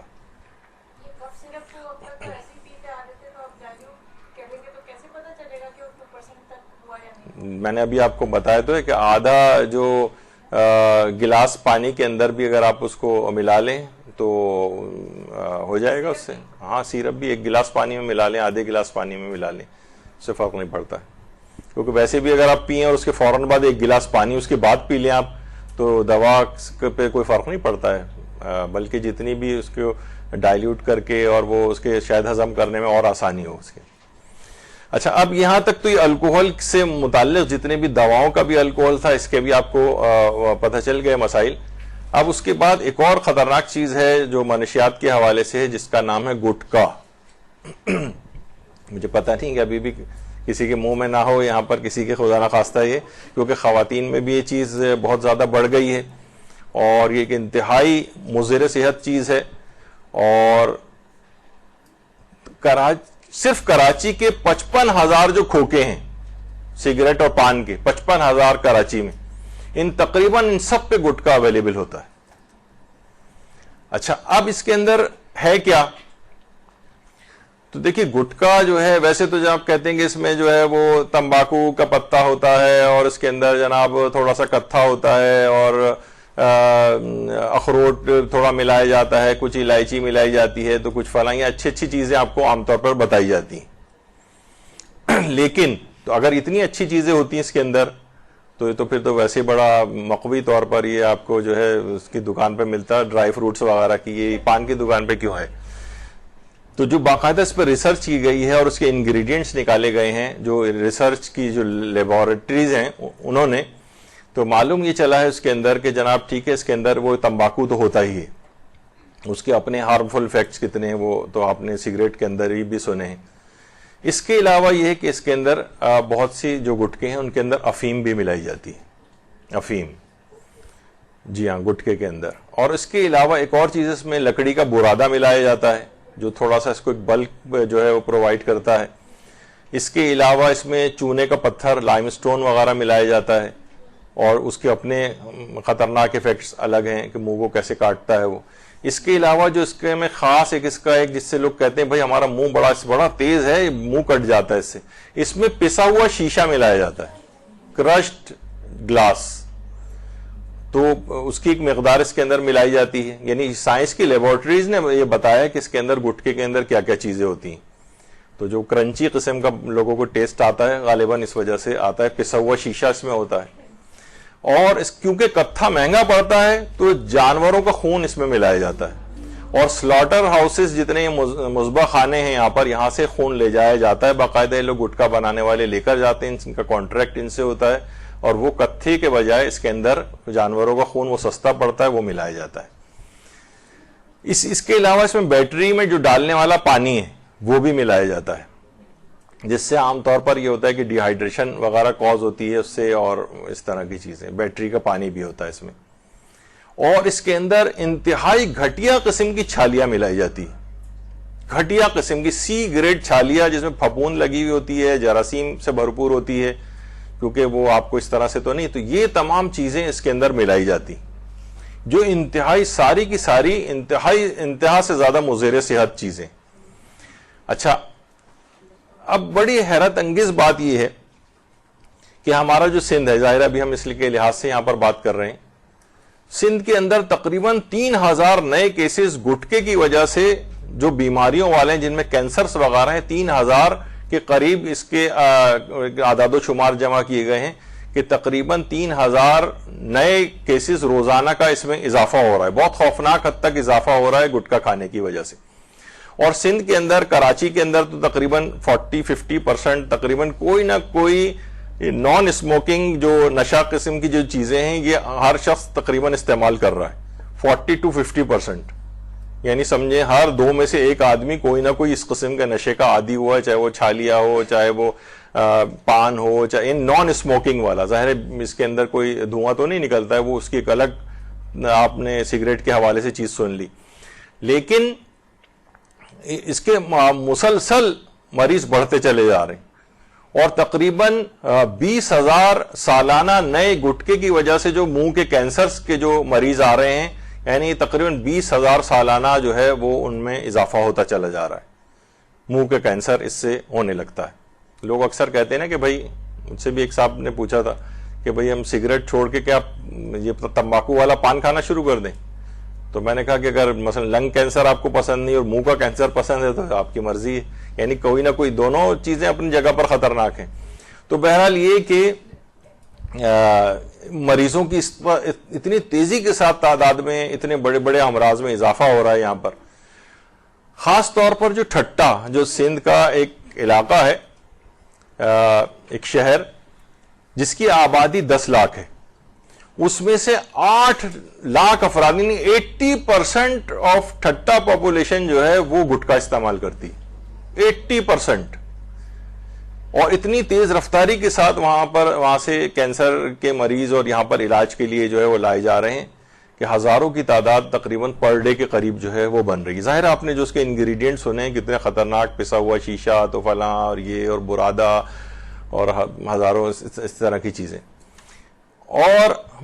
اتنا ہے کہ جناب یہ جو مین پوری اور یہ گٹکا، اس پہ باقاعدہ 2019 میں قانون بھی پاس ہو چکا ہے، لیکن اس کا بھی کوئی خاطر خواہ نتیجہ نہیں نکلا ہے کہ اس کے استعمال پر، اس کے بیچنے پر اور اس تمام چیزوں پر پابندی ہے۔ لیکن جیسے میں نے کہا کہ 55,000 جو یہاں پر پان کی جو شاپس ہیں اور جو کھوکے ہیں اس پر گٹکا آلریڈی فروخت ہو رہا ہے۔ اچھا، اب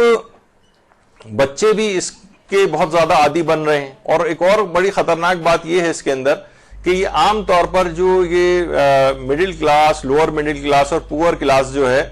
ان کے اندر یہ اس کا استعمال بہت زیادہ ہے۔ یہ جو ذرا تھوڑی سی ہائر کلاس ہے ان کے اندر اور بڑے بڑے نشے ہیں اور شرابیں ہیں اور کون کون سے اور جو خطرناک دیگر نشے ہیں جن کے نام بھی لوگوں کو بھی پتہ نہیں ہے، وہ لوگ، ان کی الگ ایک کلاس ہے، وہ لوگ گٹکا وغیرہ اتنا استعمال نہیں کرتے ہیں۔ لیکن یہ جو غریب طبقہ ہے یا لوور مڈل کلاس، یہ ان کے ساتھ ایک اور بڑا المیہ یہ ہو جاتا ہے کہ پہلے سے ہی مالی اعتبار سے کمزور ہیں، پھر یہ اتنے بڑے امراض کینسرز میں گرفتار ہو جاتے ہیں جن کا علاج اور بہت زیادہ ایکسپینسو علاج ہے، وہ لوگ افورڈ نہیں کر سکتے، نتیجے میں یہ کہ وہ اموات بھی ان کی اور زیادہ ہوتی۔ تو بہرحال یہ کہ گٹکا اس لحاظ سے بچوں وغیرہ کے اندر بھی ہو رہا ہے، نوجوان اس کو ہر وقت کھاتے پھر رہے ہیں، اور ہر وقت ان کی جیبوں کے اندر یہ سب چیزیں جو ہیں وہ رہتی ہیں، ان کو اس کے صرف وہی بتا دی جائیں کہ بھائی دیکھو اس کے اندر کیا کیا چیزیں اس میں شامل کی گئی ہیں اور تمہارا کس قدر اس میں نقصان ہو رہا ہے۔ اور گٹکے کے اندر دیکھیے، اب اس سے پہلے ہم نے ذکر کیا تھا جیسے سگریٹ ہے، اس میں تو چلیں ایک اکا دکا جو ہے وہ کینسر پروڈیوسنگ جو اس کا کانٹینٹ ہے ان میں 1-2 ہے جو کارسینوجینک کہلاتے ہیں جس سے کینسر ہوتا ہے۔ گٹکے کے اندر نکوٹین کے علاوہ 28 ایسے کیمیکلز ہیں کہ جس سے کینسر ہوتا ہے۔ سگریٹ کتنا خطرناک ہے، اس میں ایک کا دکا جو ہے وہ کارسینوجینک ہے، اس میں 28 کارسینوجینک مٹیریل ہے، یعنی 28 جو کینسر پروڈیوسنگ جو چیزیں ہیں۔ تو پھر اس کے اندر پھر یہی ہوتا ہے، حتیٰ کہ جو چھالیاں وغیرہ بھی ہے وہ بھی اس کے اندر کافی نقصانات جو ہے، لوگ کہتے ہیں چھالیاں بھی ہائیلی ایڈکٹیو ایک چیز کہلاتی ہے۔ اب دیکھتے ہیں کہ لوگ جو کھا رہے ہیں اس کو، چھالیاں کی ویسے بڑی علامہ اقبال نے بھی جو پہاڑ اور گلہری والی جو ایک نظم لکھی ہے تو اس میں گلہری پہاڑ سے ہی تو کہہ رہی ہوتی کہ ذرا چھالیاں ہی ذرا توڑ کے دکھا مجھ کو، یعنی میں تو کر لیتی ہوں تم کر کے دکھاؤ یہ کام۔ تو بہرحال چھالیاں، لیکن یہ جو کھانے کے اعتبار سے جو چیز ہے وہ یہ ہے کہ کافی نقصان دہ ہے، دل کے امراض بھی اس سے ہوتے ہیں، اور یہ ظاہر ہے ہر وقت منہ میں جو لوگ چباتے رہتے ہیں تو اس سے السریشن ہوتی ہے، اور پھر وہ جو بعد میں اگر کنٹینیوس السریشن اس طرح سے ہو منہ کے اندر تو وہ کینسر میں تبدیل ہوتی ہے۔ ابھی میں نے وہی کہا نا کہ وہ جب کئی لوگ ہم دیکھتے ہیں گر جاتے ہیں لیکن وہ بچ جاتے ہیں، تو اس وجہ سے ہم کہیں تو وہ ایک وقت آتا ہے کہ اس کے بعد پھر ان کو وہ بیماریاں ہوتی ہیں۔ آپ اس فیز میں دیکھ رہے ہیں کہ ابھی وہ ٹائم ان کا نہیں آیا ہے، خیر ابھی آگے چل کر ابھی ہم اس کا ذکر کریں گے۔ اچھا، اب کیا ہوتا ہے کہ جناب کچھ ہی عرصے بعد پھر کیا ہوتا ہے کہ جب اتنے عرصے کھا لیا 25-30 سال جیسے بھی آپ نے کہا، اس کے بعد دیکھتے ہیں کہیں ایک گلٹی نمودار ہو گئی گلے میں، پھر جناب منہ کے اندر السریشن ہو گئی اس کی، اور السر ہیل نہیں ہو رہا ہے، جو کہ اس کی علامت زیادہ تر عموماً یہ ہو جاتی ہے کہ یہ السر اگر منہ کا ہیل نہ ہو رہا ہو، کسی کا زبان کے کنارے پر ہو رہا ہوتا ہے یا گمس میں ہو رہا ہوتا ہے، یعنی اورل کیویٹی وغیرہ کے اندر، تو پھر یہ کینسر کی علامت جو ہے وہ بن جاتی۔ تو یہ سب کیا ہوتا ہے، کچھ عرصے کے بعد یہ چیزیں ہونا شروع ہو جاتی ہیں، اور یہی وجہ ہے کہ باقاعدہ بہت سے لوگوں نے اس پہ یعنی کیس بھی کیے ہیں ان لوگوں نے کہ بھائی ان چیزوں کو بند کیا جائے، ان کو کھانے سے ہمارا یہ حال ہو گیا۔ تو اس طرح کے کینسرز وغیرہ جو ہوتے ہیں تو لوگوں کا بہت بری صورتحال اس سے ہوتی ہے، ان کی زندگیاں خراب ہو گئی ہیں، اور لیکن اس کے باوجود بھی یہ مافیاز اتنی طاقتور ہیں کہ اس کے باوجود اس پہ کوئی پابندی نہیں لگائی جاتی ہے۔ اور لوگوں کی اچھا ایسے افراد کیا ہوتے ہیں کہ اگر جب تک ان کا پروسیجر چل رہا ہوتا ہے یہ پورے گھر پہ بھی بوجھ بن جاتے ہیں، ان کی جابس ختم ہو جاتی ہیں، اور یہ کسی جگہ ملازمت کرنے کے بھی قابل نہیں ہوتے ہیں، تو ایک بہت ایک المیہ کے اندر پورا خاندان گرفتار ہو جاتا ہے۔ اور جو موسٹ کامن کینسرز ہیں جس میں بریسٹ کینسر خواتین میں، اس کے بعد جو یہ اورو فیرنجیل جو ہے یعنی منہ وغیرہ کے جو ہوتے ہیں یہ سب سے زیادہ ہیں پاکستان کے اندر، یعنی ان کا ٹرینڈ، اور اس کے بعد جو ہیں اور جگہوں کے جو کینسر ہیں ان کے اندر. تو آپ دیکھیں دوسرے نمبر کے اوپر یہ والے کینسر آ رہے ہیں، اور اس کی بھی وجہ صرف یہی بن رہی ہے کہ اس طرح کی چیزیں جو کھائی جاتی ہیں، تمباکو والے پان اور یہ گٹکے اور پتہ نہیں کون کون سی اس کے اندر اقسام آ گئی ہیں کہ یہ سب چیزیں یہ کوز کر رہی ہیں. باقاعدہ انڈیا کے اندر تو اس قدر اس پہ دلہن کی بارات واپس چلی گئی کچھ عرصے پہلے، ریئل واقعہ اس نے دیکھا کہ محفل جب وہ شادی کی تقریب ہو رہی تھی کہ دولہا جو ہے گٹکا کھا رہا ہے، تو اس نے کہا کہ میں اس شخص سے شادی ہی نہیں کر سکتی. بارات واپس چلی گئی لیکن اس نے کہا کہ نہیں، ایسے شخص سے، یہ بڑا واقعہ مشہور ہوا تھا اس وجہ سے میں نے اس میں ذکر کر دیا اس کا. تو بہرحال یہ بڑا ایک خطرناک ایک چیز ہے، اور آپ نے دیکھا کہ اس کے کس قدر نقصانات ہیں. تو گٹکے کے حرام ہونے پر جو اس کے انگریڈینٹس کے اندر جو چیزیں ہیں اور جو جتنی خطرناک ہیں وہ تو ان کا نقصان تو کسی بھی عاقل آدمی کے سامنے رکھیں تو شاید چند چیزیں دفعہ کھانا ہی آپ کے لیے نقصان دہ ہو سکتا ہے. پیسا ہوا شیشہ مثلا آپ کھا رہے ہیں، آپ کہیں کوئی بات نہیں، 10 سال تک مثلا میں اگر کھا رہا ہوں، بہت سے لوگ پان گٹکا منہ میں رکھ کے، جب نیا وہ بیماری ہے وبائی جو آج کل چل رہی ہے وہ آئی تھی تو لوگ منہ میں بھر کے کہتے تھے کہ گٹکا، یہ کورونا ہمارا کچھ نہیں بگاڑ سکتا کہ ہمارے منہ میں یہ بھرا ہوا ہے، یہ خود سب کو تمام امراض کو مار دیتا ہے. لیکن وہ خود کتنا بڑا مرض ہے بہرحال یہ. تو اس کے بعد آ جائیے نسوار. یہ بھی کافی جو ہے آج کل ہو رہا ہے یہ والا مسئلہ، اور اس کے اندر بھی کہا جاتا ہے کہ جناب اس میں ایک وہ تمباکو والا جو ایک خاص پتا ہوتا ہے وہ اس کے اندر استعمال ہوتا ہے، اور اس کے علاوہ اس کے اندر راکھ بھی ملائی جاتی ہے، ایشز، راکھ جو ہوتی ہے وہ اس کے اندر ملائی جاتی ہے اس کی تیاری کے اندر. اور اس کے اندر ایک تو یہی تمباکو جس میں نکوٹین ہوتا ہے، اور اس کے علاوہ یہ کہ اس کے اندر بھی وہ لائم سٹون یعنی چونے کا جو برادہ جو ہے وہ ملایا جاتا ہے اس کے اندر، اور اس میں خاص قسم کی گوند ہے وہ بھی ملائی جاتی ہے. ان کی شکلیں بھی آپ دیکھیں، یہ خاص قسم کی گوند ہے جو اس کے اندر ملائی جاتی ہے، اور اس کے بعد پھر اس کو باقاعدہ پاؤں سے پیسا ویسا جاتا ہے، اور اس کے بعد پھر اس کو لایا جاتا ہے. اچھا، اب اس میں بھی آپ دیکھیں کہ پاکستان کے اندر سب سے زیادہ جو ہے خیبر پختونخوا کے اندر یہ ہوتا ہے، جس کی آبادی اس وقت تقریباً سمجھیں کہ 4.25 کروڑ کے قریب ہو گئی ہے. تو 2017 کی ہے، لیکن اب تقریباً یعنی اعداد و شمار کے مطابق ہمارا جو KPK کا جو صوبہ ہے اس میں اس کی 70% آبادی نسوار استعمال کرتی، 70%. تو اس سے آپ اندازہ لگا لیں کہ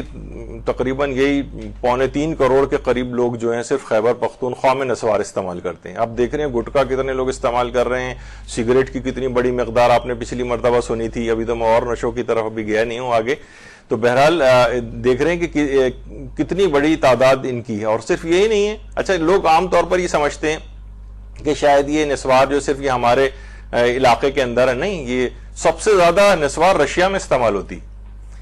بلکہ اس کے جو کہا جاتا ہے کہ جد امجد نسوار کو ایجاد کرنے والے امریکی تھے، اس کے بعد یہ اور جگہوں کے اوپر گیا ہے. یعنی ہمارے ہاں سے اس کی آغاز نہیں ہوا ہے، یہ امریکہ سے اس کا آغاز ہوا ہے. تو بہرحال یہ کہ خیبر پختونخوا کی اتنی بڑی آبادی جو ہے اس کو استعمال کرتی، اور اس کے بعد مارکیٹ میں F-16 نسوار کے نام سے انسان بالکل فضاؤں میں ایسا پرواز کرتا ہے F-16 کی طرح سے. خیر، اچھا اس کا اور زیادہ نقصان تو ایک تو دیکھیے یہی ہے کہ اس سے آدمی کی شخصیت بھی بہت خراب ہوتی ہے، اس کے دانت خراب ہو جاتے ہیں، بار بار تھوکنا پڑتا ہے اس کو. ایک مولوی صاحب کے پاس ایک صاحب آئے تھے اور کہا کہ کیا جنت میں نسوار ملے گی؟ انہوں نے کہا جی ہاں نسوار جنت میں ملے گی، البتہ اسے تھوکنے کے لیے جہنم جانا پڑے گا. تو بہرحال یہ ہے کہ انسان کو اس کی شخصیت خراب ہو جاتی ہے ہر وقت وہ تھوک رہا ہے مثلا اس طرح سے.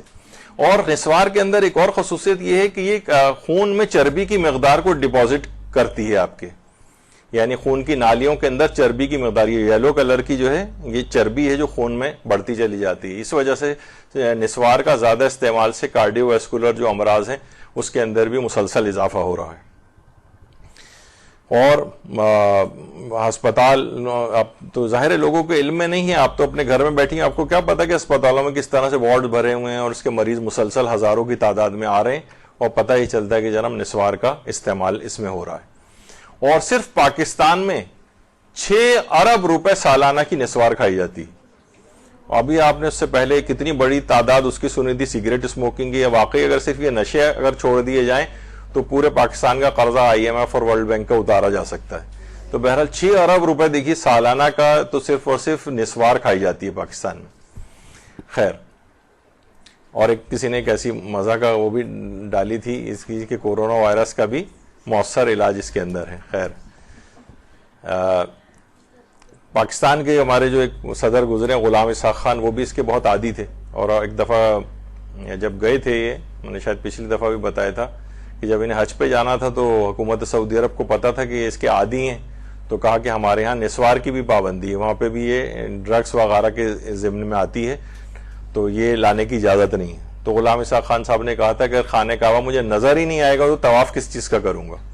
تو بعض اوقات یہ چیز بھی ہوتی ہے کہ اتنا آدمی اس کا ان چیزوں کا ایڈکٹ ہو جاتا ہے۔ ایک بڑا مسئلہ پیش آتا ہے حالت روزہ میں نسوار کے استعمال کا۔ عام طور پہ لوگ یہ سمجھتے ہیں بھائی نسوار تو لے کے اور اپنا ادھر ہونٹوں کے قریب کہیں رکھ لی جاتی ہے، دانتوں کے پیچھے، تو یہ تو حلق سے کوئی چیز بھی ہمارے نہیں اتر رہی ہے، تو کیا حالت روزہ میں نسوار کا استعمال کیا جا سکتا ہے؟ تو آقا سیستانی سے بھی یہ چیز پوچھی گئی۔ تو اگر حالت روزہ میں نسوار کے ذرات حلق سے نیچے اتر جائیں یا نسوار سے مخلوط لعاب دہن کو نگل لیا جائے تو اس سے روزہ باطل ہو جاتا ہے۔ آقا سیستانی سے پوچھا کہ روزے میں نسوار کا استعمال کیسا ہے؟ تو جواب دیا اگر اس کے ذرات حلق میں جائیں تو اس سے اجتناب کرنا لازم ہے، مگر یہ کہ وہ ذرات تھوک میں گھل مل کر ختم ہو جائیں، یعنی ان کا کوئی بالکل غائب ہو جائیں، لیکن عام طور پہ ہوتا نہیں، اس کے ذرات اس کے اندر تھوک کے اندر موجود رہتی ہیں، اور وہ جب حلق سے نیچے اترے گا تو فرماتے ہیں کہ اس سے روزہ باطل ہو جائے گا۔ تو یہ ان کی آفیشیل ویب سائٹ پہ بھی ہے۔ تو ان کا جواب ہے کہ اگر اس کے ذرات حلق میں جائیں تو اس سے اجتناب لازم ہے، مگر یہ کہ وہ ذرات تھوک میں مل کر مستحلق، یعنی وہ بھی جو ہم نے کہا تھا استہلاک ہو جائے، یعنی گھل مل کر نہ ہونے کے برابر رہ جائیں، تو پھر صحیح ہے۔ لیکن یہ کہ عام طور پر ہوتا نہیں ایسا، اور اس کے حلق میں اس کے ذرات چلے ہی جاتے ہیں، تو اس لحاظ سے اس کا استعمال اور جائز نہیں ہے۔ یہ آغا رہبر ان کا فتویٰ ہے کہ کیا حالت روزہ میں نسوار لی جا سکتی ہے؟ تو فرماتے ہیں ناک کے راستے اگر حلق تک جانے کا اندیشہ ہو تو روزے دار کے لیے اس کا لینا جائز نہیں ہے۔ پھر سوال پوچھا گیا نسوار جو تمباکو سے بنائی جاتی ہے اور کچھ دیر زبان کے نیچے رکھنے کے بعد اسے تھوک دیا جاتا ہے، تو کیا اس کا استعمال روزے کو باطل کرتا ہے؟ تو انہوں نے بھی وہی جواب دیا اگر لعاب دہن سے مخلوط ہو کر حلق سے نیچے اتر جائیں گے اس کے ذرات تو روزہ باطل ہو جائے گا، اور عام طور پر ایسے ہی ہوتا ہے۔ تو آہستہ آہستہ اس کے ذرات تھوک میں مل کر حلق سے نیچے اترتے ہیں۔ اور آیت اللہ حافظ بشیر نجفی سے بھی پوچھا گیا تو انہوں نے فرمایا کہ نسوار رکھنے سے تو روزہ باطل نہیں ہوتا، لیکن یہ یقین کیسے ہوا کہ کوئی ذرہ آپ کے لعاب دہن سے مکس ہو کر آپ کے اندر نہیں گیا ہے، یہ آپ کو یقین ہونا چاہیے، اور یہ یقین کیونکہ نہیں ہوتا لہذا صحیح نہیں ہوگا اس کا۔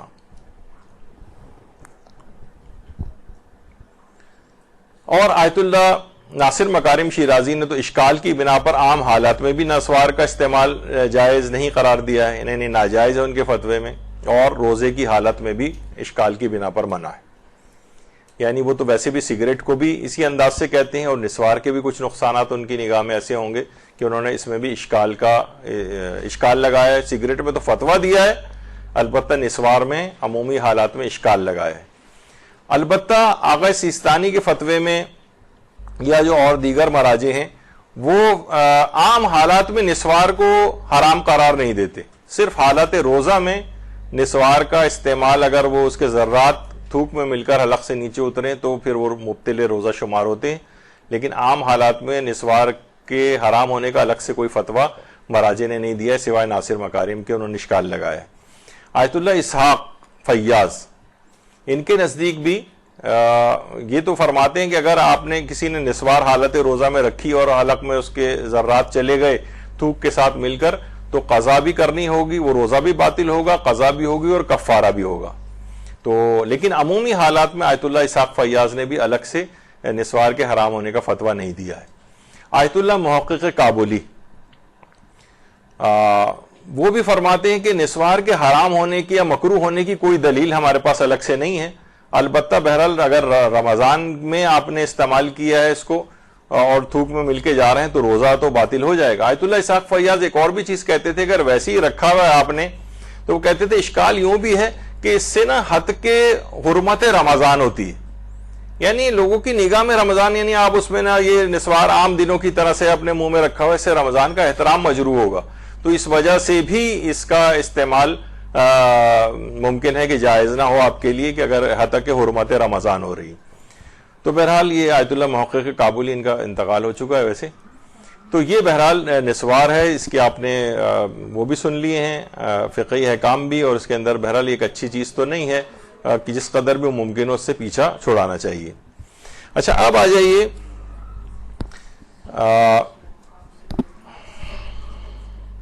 سوا 3 ہو گئے۔ اب دیکھیے اور جو نشے اور بھی ہیں، ابھی میں ایک عمومی طور پر جو چیزیں ہیں وہ آپ کے سامنے، عام طور پر لوگ کن کن چیزوں کا استعمال کرتے ہیں، تو شراب ہو گئی، سگریٹ ہو گئی، آئس ایک نشہ ہے، چرس ہے، بھنگ ہے، افیم ہے، اور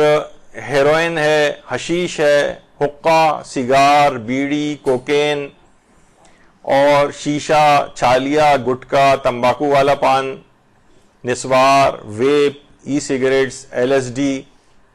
اور سونف، سمت بانڈ، پیٹرول، میریجوانا۔ تو آپ نے دیکھا کہ کتنی ایسی چیزیں ہیں جس کے اندر یہ آئس ہے، آئس برف کو نہیں بلکہ وہ آئس جو نشہ ہوتا ہے، نشہ۔ اور ابھی کچھ ہی عرصے پہلے ایک گروپ جو سپلائی کرتے تھے کراچی یونیورسٹی میں، ایک گروپ پکڑا گیا تھا، ٹی وی پہ ان کا انٹرویو میں نے خود سنا تھا ان افراد کا، ان کے بقول کہ تقریباً کراچی یونیورسٹی کے 70-80% طالب علم، اب یہ لوگ ایسا نہ ہو کہ اب نامعلوم اس میں کتنا مبالغہ آ رہی تھی، یہ کیا تھا، لیکن اس نے بیچنے والے نے اس بات کا اعتراف کیا تھا کہ بہت بڑی تعداد میں یہاں کے جو طالب علم ہیں یہ منشیات کو استعمال کرتے ہیں، جس میں خود آئس، یہ اس کی سپلائی جو ہے وہ ہو رہی ہوتی ہے وہاں پر۔ یہ خاص قسم کا ایک نشہ ہے جو ایک نیا یہاں پہ انٹروڈیوس ہوا ہے، تو اور اس کو اس طرح سے ایک خاص اس کا ایک وہ ہوتا ہے، اس کے اندر ڈال کے اس کو پیا جاتا ہے۔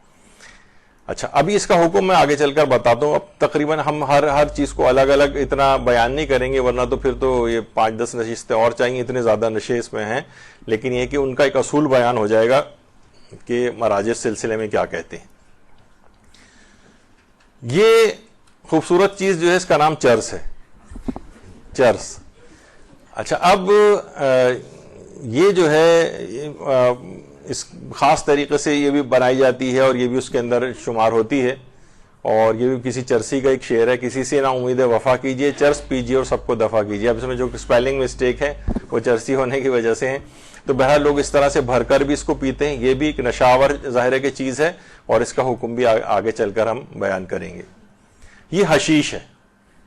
حشیش، حشیش یہ خود ایک نشہ ہے، ہیروئن یہ ایک نشہ ہے۔ اچھا اسی طرح سے یہ کوکین ہے، یہ ایک نشہ ہے، اس کا حکم ابھی آگے آئے گا۔ LSD یہ ایک نشہ ہے، اور میریجوانا یہ ایک نشہ ہے۔ تو اچھا اسی طرح سے یہ ویپورائزنگ جو اس میں آ گئے ہیں آج کل، ویپس کی صورت میں جو کہا جاتا ہے یہ ہے۔ اس کے علاوہ سمت بانڈ کا نشہ جو ہے یہ خاص طور پہ بچے وغیرہ آج کل کافی اس کو کرتے ہیں، سمت بانڈ کا ایک نشہ ہوتا ہے۔ اور یہ بھنگ ہے، بھنگ ایک خاص طریقے سے بنائی جاتی ہے، اور اہل سنت کے پاس تو ویسے ان کے جو علماء ہیں وہ اس کے حرام ہونے کا انہوں نے بھی فتویٰ دیا ہے بھنگ کے، لیکن ہمارے ہاں خاص طور پر اس کے لیے الگ سے روایات آئی ہیں۔ البتہ روایات بہت زیادہ اتنی اس لحاظ سے معتبر نہیں ہیں، لیکن مستدرک الوسائل میں مرزا نوری نے اور روضۃ الجنات میں مرزا باقر خونساری نے ان روایات کو لکھا ہے کہ خود پیغمبر اکرم صلی اللہ علیہ وآلہ وسلم سے روایت ہے کہ میرے بعد ایک قوم آئے گی جو کہ بنج یعنی بھنگ کو استعمال کرے گی، گاف کیونکہ عربی میں نہیں ہوتا، بنج بے نون جیم، لیکن اس کو اس میں بھنگ کہتے ہیں، یہ اس کو استعمال کرے گی، وہ مجھ سے بری ہوں گے اور میں ان سے بری ہوں۔ میرا اور ان کا سمجھیں ایک لحاظ سے تبرے کا رشتہ ہے. اور بلکہ یہاں تک روایت میں پیغمبر نے کہا کہ یہودوں اور نصارہ کو سلام کر لینا لیکن کسی بھنگ پینے والے کو، بھنگ کھانے والے کو سلام نہ کرنا. اور جو بھی بھنگ کے نشے کو بہت حقیر سمجھتا ہے کہ یہ کوئی بات نہیں، یہ تو کوئی خاص چیز نہیں ہے، تو وہ ایسا شخص جو ہے وہ کفر کی منزل تک پہنچ جاتا ہے. بلکہ کہ خانہ کعبہ کو 70 مرتبہ گرانے کے برابر ہے بھنگ کا استعمال، 70 ملائکہ مقربین کو قتل کرنے کے برابر ہے. اور بہت تفصیل کے ساتھ بہت اس کی مذمت جو ہے وہ روایت کے اندر آئی ہے. مستدرک الوسائل میں مرزا نوری نے وہ روایات لکھی ہیں، اور میزان الحکمہ میں آقا ری شاہری نے اس کو لکھا ہے. البنج یعنی جو بھنگ جو اس کو کہا جاتا ہے، تو یہ اس قسم کے نشے یہ بھی یہاں پر پیے جاتے ہیں. اور ایک بہت ہی اعلیٰ حکومتی عہدیدار ماضی میں رہ چکے ہیں ایسے کہ جو کہ بڑے کثرت کے ساتھ اس کا استعمال کرتے تھے یہاں پر. اچھا، اب یہ تمام نشہ آور چیزوں کے استعمال کا حکم کیا ہے، شرعی حکم. اب یہ دیکھ لیجئے کہ آغا سیستانی نے کیا فرمایا. نشیلی چیزوں کا استعمال اگر اہم ضرر رکھتا ہو تو حرام ہے.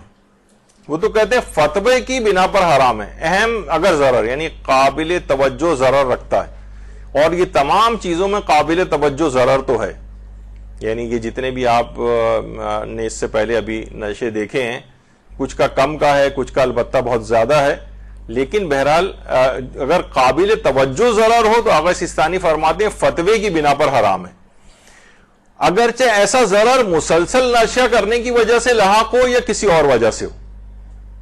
کسی بھی وجہ سے ہو، یا مسلسل پینے کی وجہ سے ہو یا کوئی اور وجہ سے ہو، تو یہ قابل توجہ ضرر ہے تو فتوے کی بنا پر حرام ہے. آگے فرماتے ہیں بلکہ احتیاط واجب یہ ہے کہ بالکل نشے والی چیزوں کا استعمال نہ کریں چاہے وہ اہم ضرر نہ بھی رکھتی ہوں. کوئی شخص ممکن ہے یہ بات کہے کہ بھئی میں جو چرس پی رہا ہوں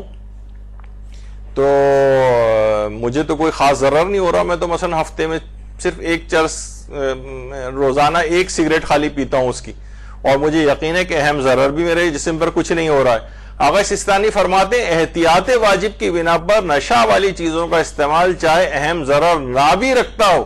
تب بھی جائز نہیں. تو یہ جتنی بڑی لسٹ میں نے آپ کے سامنے اور تصویروں کے ساتھ یہ پیچھے دکھائی ہے، تو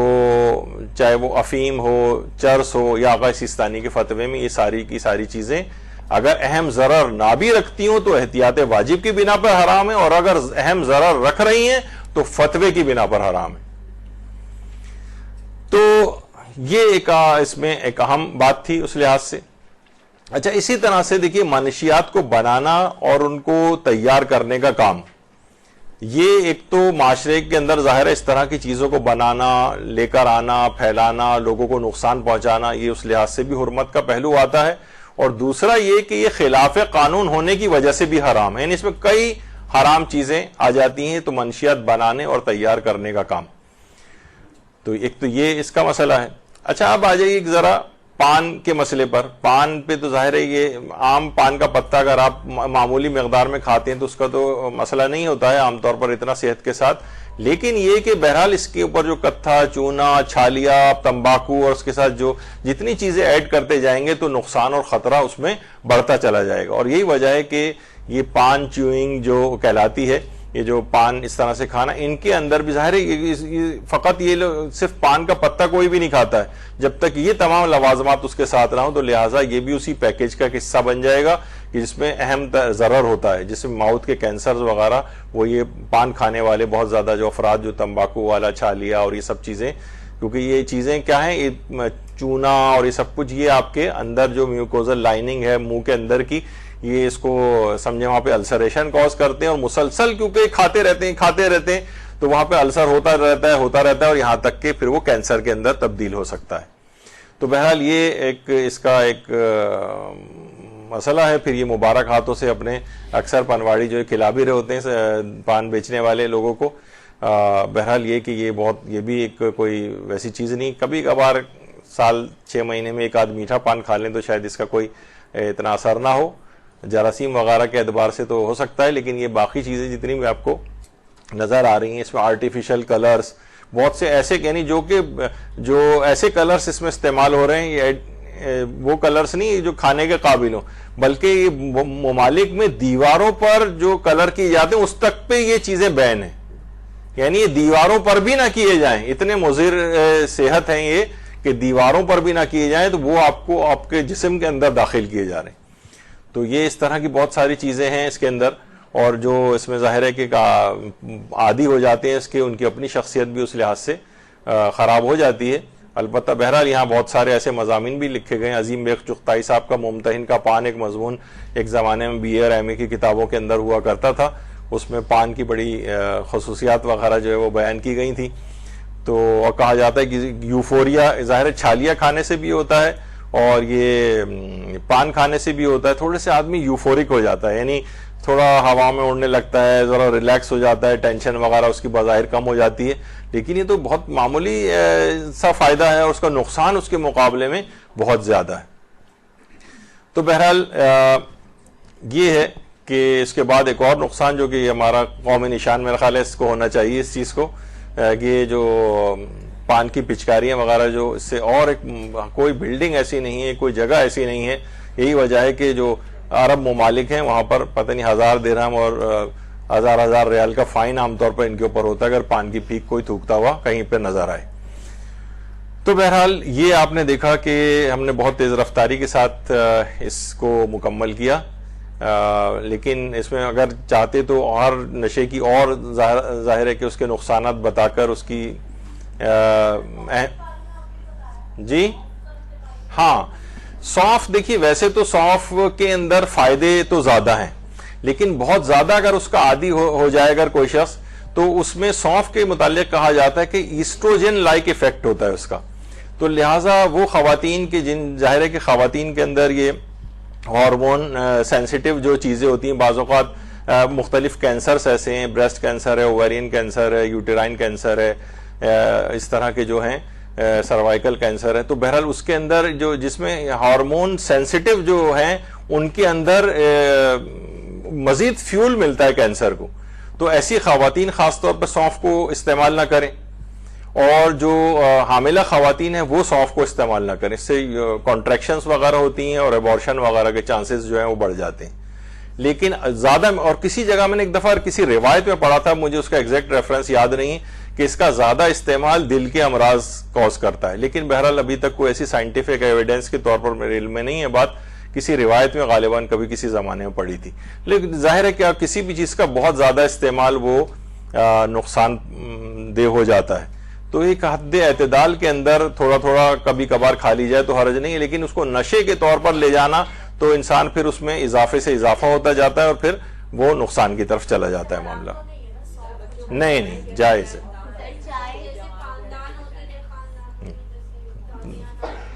وہ تو میں نے بتا دیا کہ یہ سب چیزیں زیادہ مقدار میں ہوں تو نقصان دہ. پان چھالیہ کے متعلق بھی کہا جاتا ہے کہ یہ ظاہر ہے کہ آپ منہ میں ہر وقت رہے گی تو وہ ایک آپ سوچیں کہ لکڑی کو آپ روزانہ چبا رہے ہیں پورے دن، ایک لکڑی کی طرح کی تو چیز ہے نا یہ. تو وہ کیا کرتی کہ اندر آپ کو جو نا السریشن کاز کرتی، اور اس سے پھر کینسرز کی طرف بھی انسان چلا جاتا ہے. اور عام طور پر صرف چھالیہ کھانے والے فقط چھالیہ کی حد تک نہیں رہ جاتے،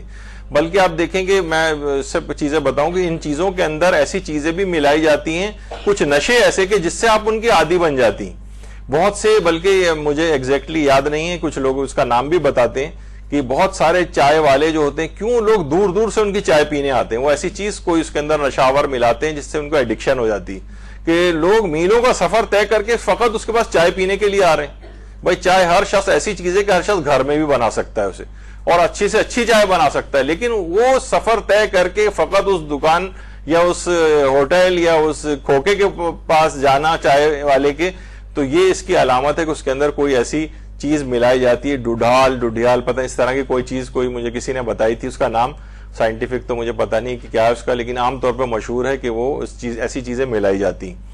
تو آپ نے دیکھا کہ چاہے وہ سگریٹ ہو، پان ہو، مختلف قسم کے ہوں، اور مختلف لوگ الگ الگ یہ چیزیں استعمال کر رہے ہیں. یعنی پاکستان میں تقریباً ہر دوسرا شخص کسی نہ کسی طرح سے ایک نشے میں گرفتار ہے.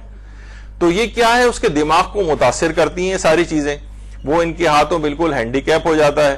اور یعنی نشہ اس کو کوئی نہ کوئی ہر وقت چیز، اور اس کے کوئی نہ کوئی ایکسکیوز وہ مانگتا ہے. کچھ نوجوان ہیں وہ کہتے ہیں کہ ہمارا برین ورک بہت ہوتا ہے، ہمیں کوئی نہ کوئی ایسی چیز استعمال کرنی ہوتی ہے. اپنے آپ کو بیوقوف بنانے والی بہت ساری چیزیں ہیں. ان تمام چیزوں سے انسان اپنا پیچھے چھوڑائے تو دیکھے گا کہ اس کے دماغ کی طاقتیں کتنی زیادہ اور آگے جائیں گی.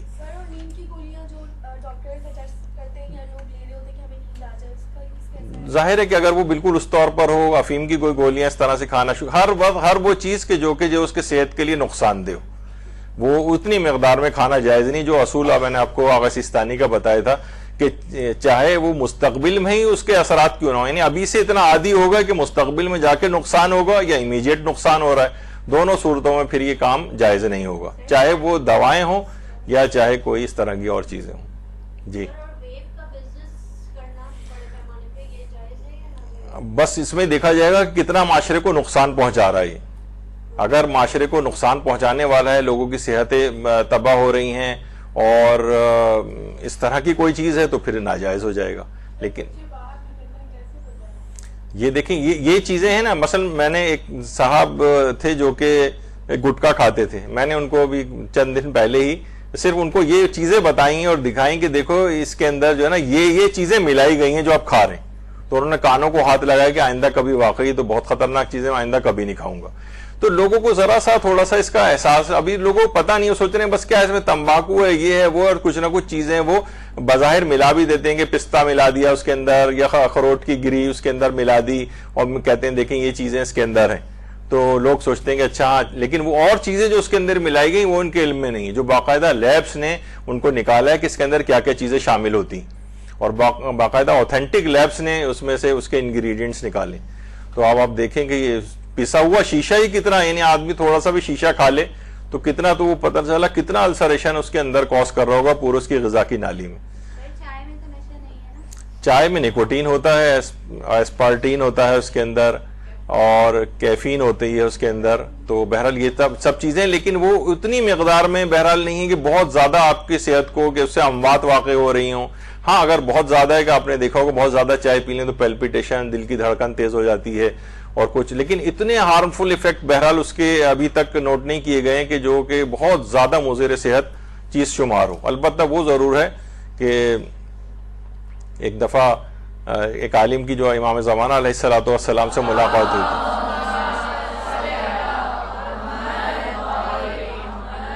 تو انہوں نے امام کو چائے پیش کی تھی. تو اس واقعے کے اندر ملتا ہے کہ امام کے جملے تھے کہ ہم ایسی فضول چیزوں سے اپنے آپ کو آلودہ نہیں کرتے. چائے کے متعلق امام نے کہا تھا. اس پہ بھی بہت سارے لوگ مزاح میں کہتے ہیں کہ وہ ایرانی والا قہوہ ہوگا، ورنہ ہمارے یہاں کی دودھ پتی اگر پیش کی جاتی تو شاید امام منع نہ کرتے. تو بہرحال یہ تک مذاق والی بات تھی، لیکن بہرحال اس میں ایک بہت بڑے ایک مجتہد جن کی ملاقات ان سے ہوئی تھی اور انہوں نے امام کو پیش کیا تو امام نے کہا تھا کہ ہم ان فضول چیزوں سے اجتناب کرتے ہیں. تو بہرحال یہ سب چیزیں، چاہے وہ چائے کی صورت میں اگر عادی کسی چیز کا بھی انسان بن جاتا ہے تو واقعتاً پریشان کن بات ہے کہ وہ ان چیزوں کے ہاتھوں، انسان کو آزاد اللہ نے پیدا کیا ہے، وہ ان تمام چیزوں کے قبضے میں جا کر ان کا غلام ہو جاتا ہے کہ چائے نہیں ملی تو پورا دن اس کا خراب گزر رہا ہے، چائے نہیں ملی اور یا نشہ نہیں ملا تو پورا روزہ اس کا خراب گزر رہا ہے، لوگوں پہ جھلاتا پھر رہا ہے، غصے ہو رہا ہے کہ تمہیں پتہ نہیں کہ میرا روزہ ہے. یعنی بھائی روزہ ہے تو کون سی ایسی قیامت آ گئی کہ آپ جو ہے اتنے بدمزاج ہو گئے؟ تو پتہ چلا کہ وہ ودڈرال سمٹمز کی وجہ سے ہو رہا ہے کہ آج نشہ نہیں ملا ان کو. تو بہرحال یہ گفتگو ہماری یہاں پر مکمل ہو رہی ہے. آج 2 نشستوں میں کہیں جا کر نشاور چیزیں اور سگریٹ کے احکام، اور یہ مردوں تک بھی یہ چیزیں پہنچائیں، دیگر لوگوں تک بھی پہنچائیں احکام سیکھ کر، تاکہ معاشرے سے یہ چیزیں نقصان دہ ختم ہوں اور انسان ایک فریش دماغ کے ساتھ، آزاد دماغ کے ساتھ دین خدا کے لیے کام کر سکے. وصلی اللہ علی محمد.